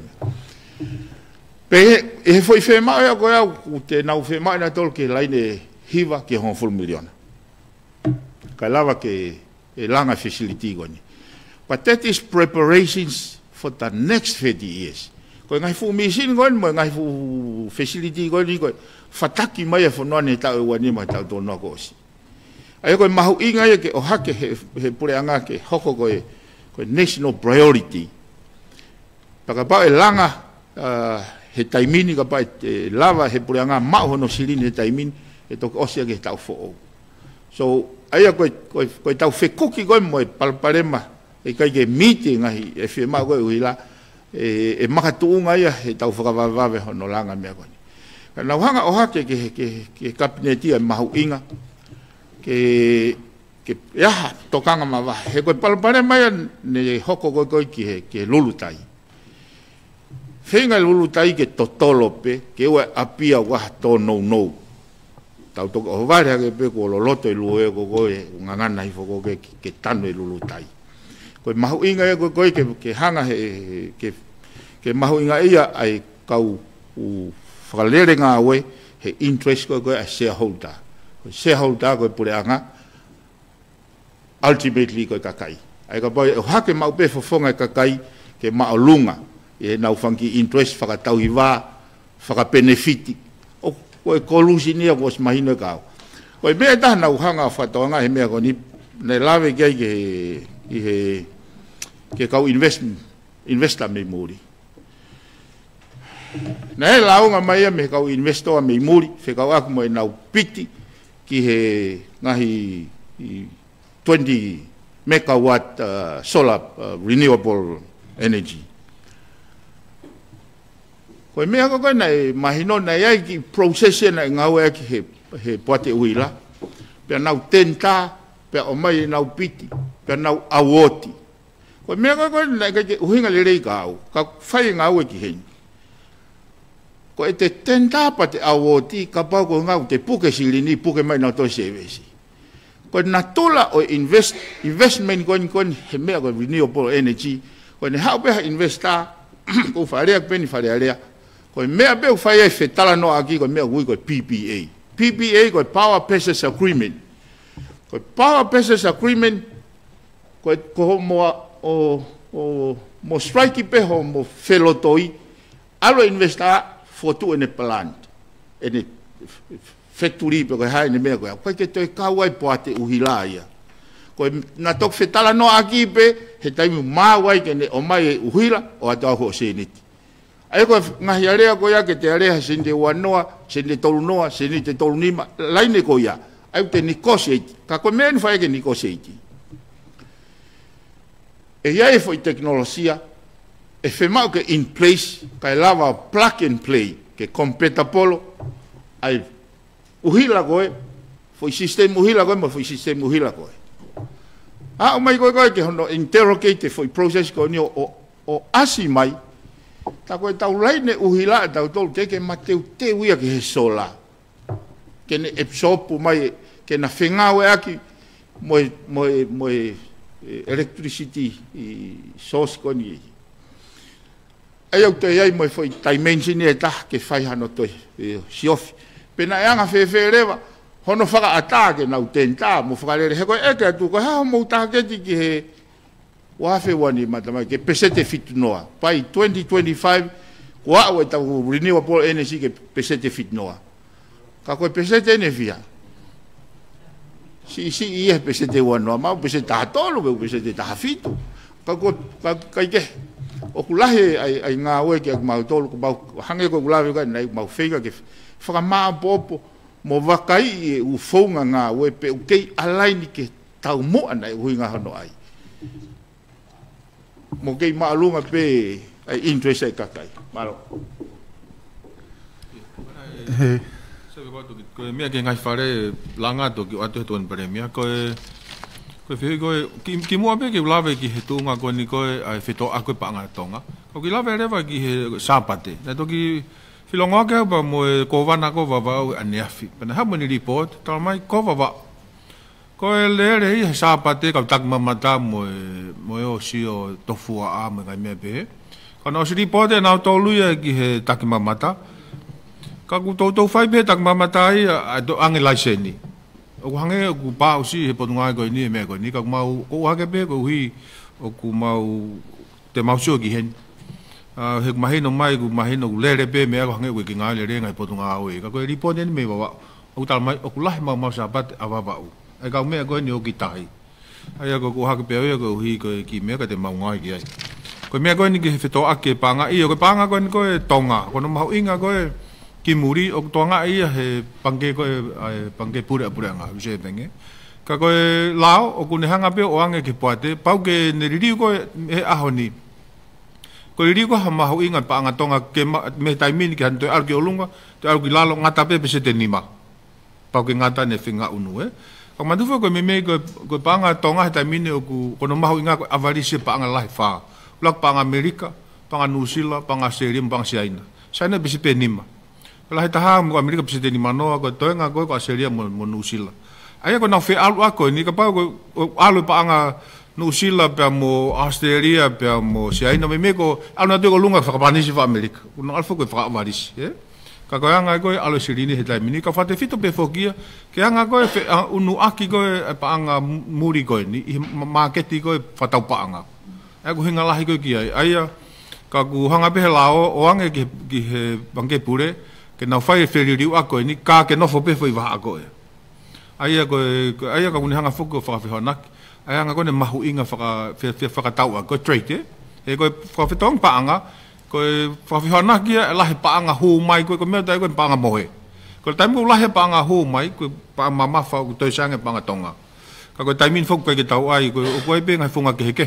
kono fa mahu inga he pa anga funu ko ngai fonga ai tu be ke marketi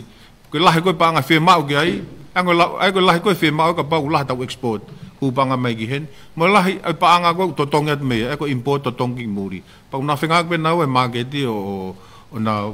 me yai tangai pe ko fatau dalo panga don ge ka to dalo ni ka ko ni tanga to fonga varis ko ni ko hi ko tau to ngai fonua iki kai mo fish mo ngai me ko ya o ko ke fu malo he fa tau agi pa tau al ge fonga ko ya ka ko anga e ne fitu kwa ki holo ai anga ko tau panga mo ai tau panga ko ni mau inga tau currency exchange rate malo Minister whakatau aki o ki whehui follow-up question pe ni a mago taha ka venga ulaki a fuafua ka venga ulaki na atu ke wheituuna ko e siofi ko ia e totongi o ngahi koloa. Ka e tau te whito ki he ngahi koloa u whemau ke whaka tānaki atu ki he waa koe nā koe koe whakafuafua koloa. Mago taha mea na ke mea mai aki te ke ngāue ki ai pa koe whehui pepe koe hae tu unga ku iai ho ngāue he ki mahina ua mai ko e ni. Pe koe haa whainga whaintingi ko ke mau i he kuaha koloa ku toi tānaki mai ki he ku koloa koe ni e tongo fulutupu kua be wongo fulutupu o ku i he malumalu pa koe hoko atu pe piukala i hoko koe minister ko ya koe ni ki he ngahi pisnisi koe ni kakai. Nage mea maria rewa hao lawe meta whaak koe ni ata pe whihui koe ni. Koe hae tu unga ku iai e ngāue koe na ki he ngahi poate. I he taimini ko uilo pe ku lere ngāue koe ia i he taimini. E lava o mai e hingoa e ko biti o ku nau whai e ngāue koe ia ki hono o recruiti koe e tau upoate fo au koe ni amanaki e whakahoko. Pea koe ki hokat pe ai ki nou pe ki whihui koe ni. Ka hiria e mahina koe ne tori mo oange koe ke CEO koe ni whakataimi o lulutai. Ko ha opsini o amanake puri angake mo hoko ki ai he osia mahina tolu koe ni. He ko wakaya tu mahal ua pe opsini. Ulaki ko e hoko atu ai pe ia ko CEO ai lulutai pe hono ua ko ave e tau kau taha waka o pura vai o ave o wharere whakatau taha. Ko ha e opsini o ku whakaukau kia he osi. Toko ni pare mia ka taki ko ki mea ko ni ko fe mau whakavave au pito ka whaingo fua pe i he whenonga aki ko ni hala. Ko foi hala ko ni ko pe me sia tau tai ko ki ria hona. O kulahi e ria hona ko toa aluhaki ai pa mo mau e ria ko no mau tolu e hala riku. O naulahi ngā ue me ake foi hala ko ni ko ngā ko kiu ko ni e hala lahi. Kaku ki luo ko kore pia be lava o ki tere i atu ke ngāue mai aki ko oa te mautoi o kau mai he kiu. O ku toko lahi pia mo e kakai i koloni o ku nau ngāue aki hala tatau ke ave nau whanau ki a pia ko ria hona. Ko toi takai ko ni ko o alu he hala lahi ko foi whakamore makehe he utu pia toi tō mui e whanau ako i alu. Ko kore mai peia. Pe toki whai e hono warita i a whee ano ki tere e ange pe mua ka ki whakawhainga maria e ange ai fulau ngea ue kakai o nau ngau e ange ki whoi hala koe ni. Mahalo na toki a oata whakafofonga puka pure whakawahe o kore atu ka kulahe kore mai ke whaka oata i rewa e toki koe pare mia malo. Malo, whamalo te whehui. Hange pe koe mea kona ke toka mai kei e tūnga koe e ngau e putu ngau e waa koe ke consumer. ina fai foke ai kole pe me he potngau e motuani ke kapneti pana nautali mai e fa foke pagani makilu tupu ai ko tolu kilu ai ki he mealele pa ko wa kilu tupu leva ko recruitment e foi to hongo fulu 5 to nima senior level pa to nima leva junior level ko time gonna fra home ai submission ke kapneti se mau foke mau provide mau tole me costing e u me ko o mai o si mahino po gue u me alele ia tokoni u lotonga i malmale pule anga nge kawe me u me alele ko e pif pana te race ke be motoane issue ke pale me nai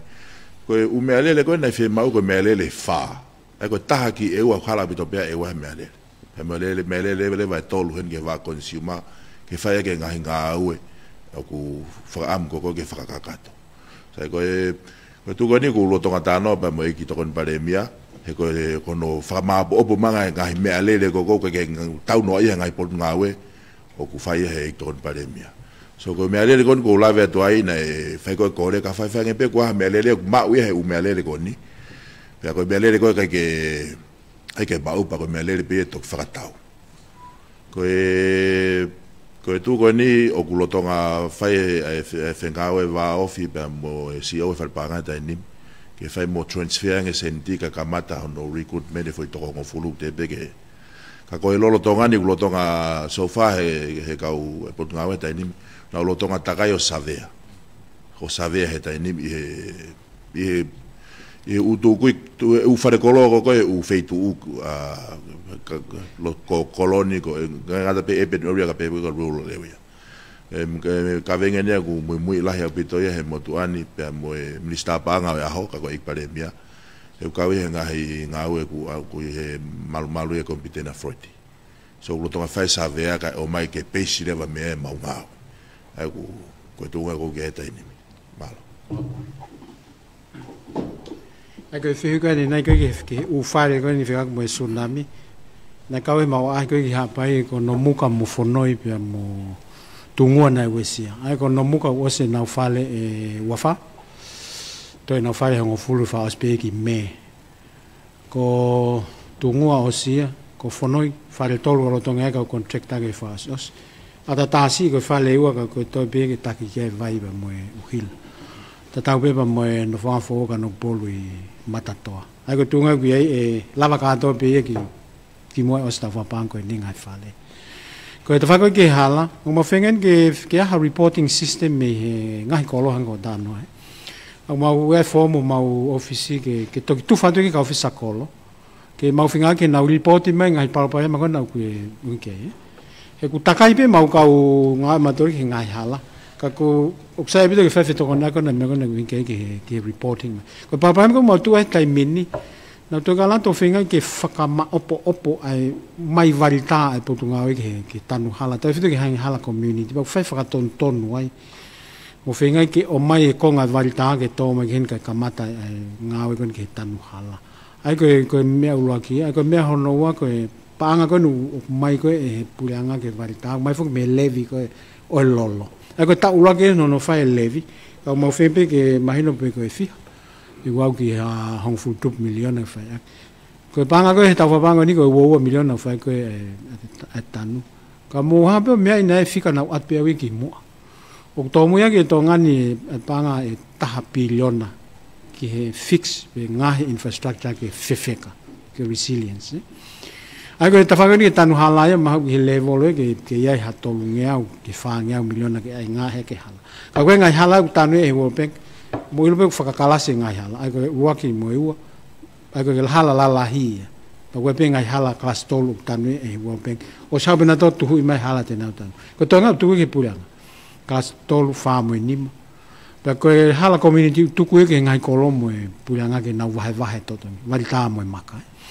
O koe mo mau pare mau koe ke ha maka he tai mini, ko te koe sene mau hanga o mau e fu maka i o lawaki. O kamata ke mauhanga o mose maka koe ke whae ke tau tanu hala. Ai koe palpale ma pehe whihia e potu ngāwe e aluat koe ke whengai ke whotutu lere e ngāwe ke hoko atu. Ka koe tunga koe ke e hala tai mini. O ko amanaki pe koe mahina ko epeleri ko mau kamata. Kamata e nuku alofani. Whengai nuku alofani ke sai ngahi kolomua koe tahi ai moe ke sai hoko te ke ngai halala lahi koe puranga ke whinga. Tau te whito ngai hala kono munga ki hau ki no alfan moe foki. Whitu tofua, whitu kona ke talanoa ke. Ko halariku, o ku na e iai fwoi konga ai ku motu ai. Ku ostoe mau eni kon tuek tage ni alu o whakahoko. Ngai maina hau mai. Ulo tonga teke ie taimi. Ai koe ni aipe ia ku lava rela ngai melelo hau halariku ke asimai ngai hala koe ni ki tawhaki hifo. Ke o te nau te fo mai kolon ka pako hau ke vai hifo. Mo alu ki malawa puna fo hake pe. Kau tunga koe tau hala taimi.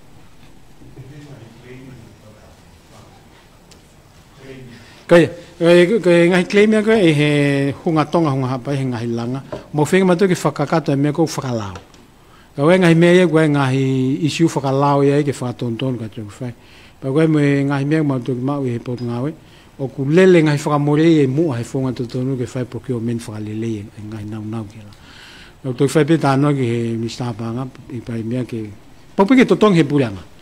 Koe whuki nage whuki ngofua ke whakamoua puranga e hawhitu. Paupi ke totonga ke ne paanga he tempe koe ngai service. Malopito e mawhenga maali e koe whehui kone o kou tukatu koe whehui pe tolu. Pea oku ia e tokanga koe mui atu pe endi ai...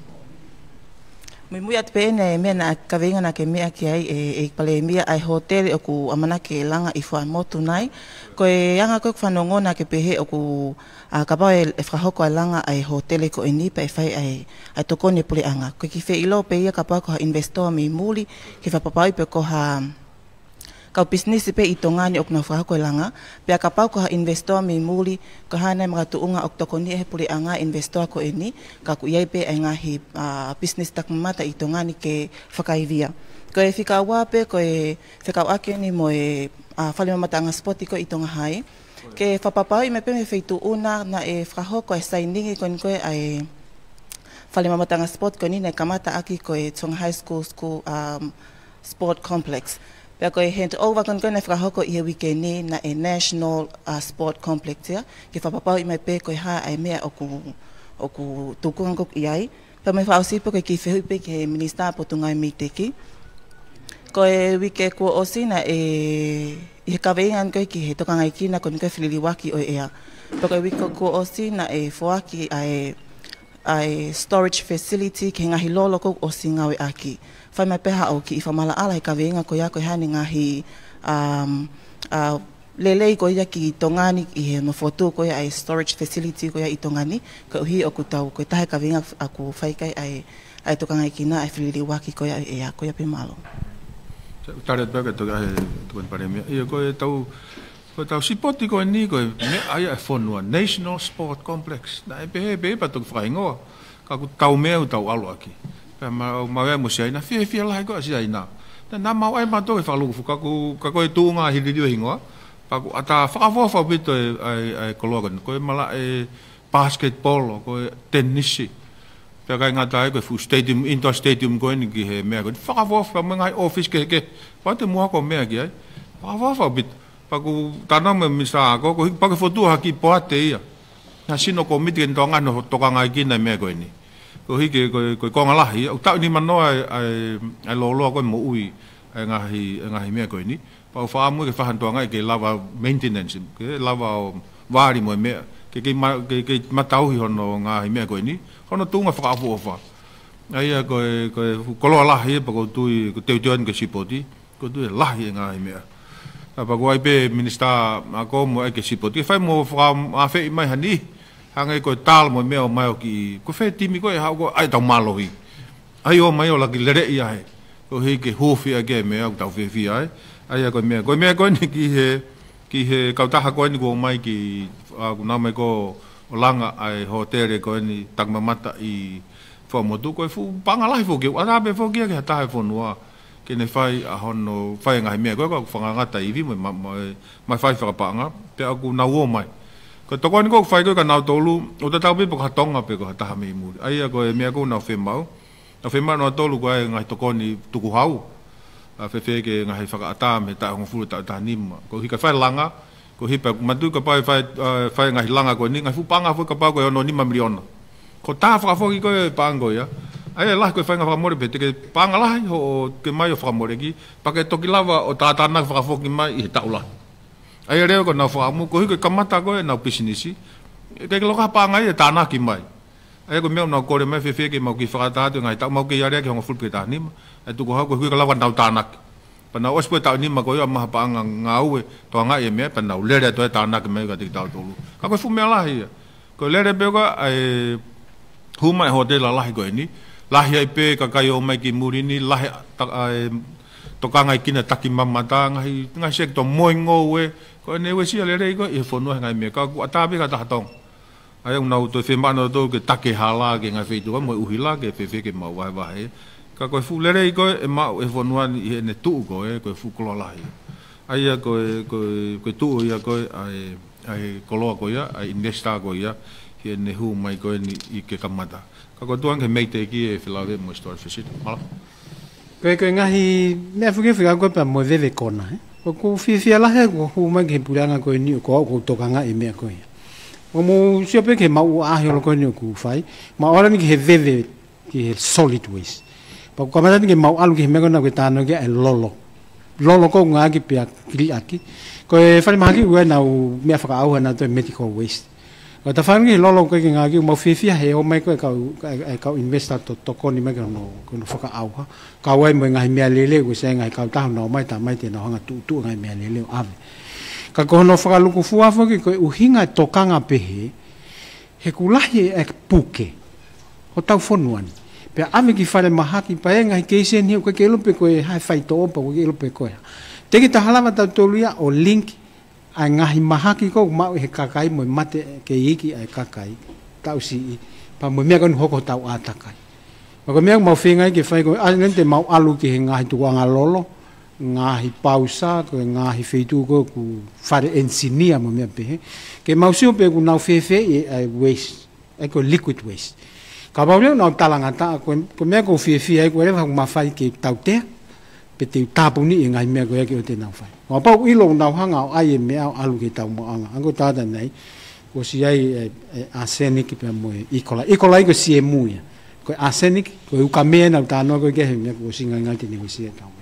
ka ko me ku malo ton fete mini ke malu e kakai me ngai kona pe atakai e bi kali fa ose de e ho ha mai nei nei fe ka wa pe mo fo tu go ngai pate ngai business go por anga o tu be to ton ke mo hanga fa to ngai ai issue gon ko o hake fe ka wa ki mo mama o ai shareholder me u fai tu ton ko o ne hanga rewa o trika ke faha no review rotonga lere ma review he ko e patseti ko ave ko Ministry of Public Enterprise fe o meta po ni 1 miliona ko patseti ko e hono tana ki mai u Public Enterprise o vahe ake fo institution ko poate ta po 5 miliona ko na objective ke na monitor a implementation o ngai business plan o ku approve he shareholder ai wai issue ai ko kuhinga ko lau ko me continue to doing the same thing over and over again and expect a different result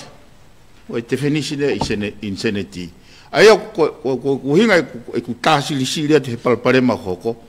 he fetong fo ifasi papa ke fetong mo fo ifola haka ka o fetong foi fasi ka tau ke fola haka pe foi anga maheni o fili pot ka o te mau toki ngawe fa ma po ka to o me go ni ke wi ka hau o ka ha foto tu pau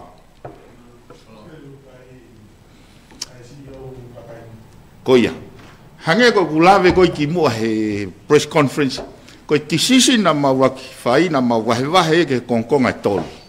ko konga ulo aki hafonga ke lava revive ai operation ni ko nga ko ai service ke kakayo hanga ko mena o faka hoko atu ko le wi ke faka o se mahina ni operational ka to e foi vakato we sapa we tu inota we pa mo we 12 ko fo tu e tai mini te ke in check ha fit miliona hanga ko fo tu mai ko ki mua ko poini ko hanga ko o hake ko decisions ko pe ko fair direction ni that is a decision to be made later. Oreva ke tau fononga tau to ga ke vai ta fe pa tau to cross ala fa ka ko ya. Alo.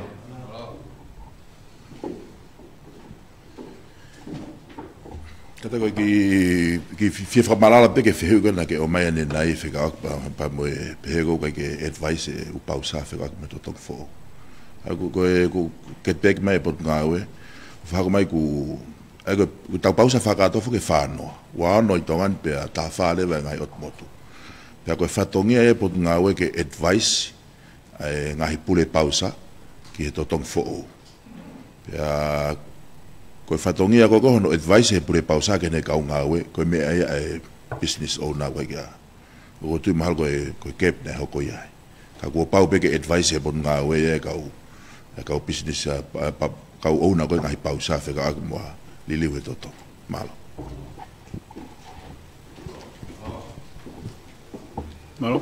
o ko tau feunga e hon tau toki hokat betem tau ka ko ko te famalo ki heik premier pe ton premier misa pa pe ke te modol ko fengong la le ta programa ha ni ka ta toki hoka tu hewe ka hau tem ta tau pe pa ta fas krese ki ko sis christ mo fa ta mai fe alo la male manion no foi te ma tolo no ta pe pa na hili e fai pe tangat amen oi la boca ka to ia e fa da nga mai ni ko yu ta fa ko pe mo ek premier ka ma ka o minisa i branga fo ko ni i ui ke to pe ki fo ka ka to nga i programa ko fa ko ko la ma pe ko na fa da ka ni di pe fa ko mai le vai fa da ko ni ha pe ni mo me ki ai pe ga me fo mo mi ta ni ko pas ko ka ni di na o tu tu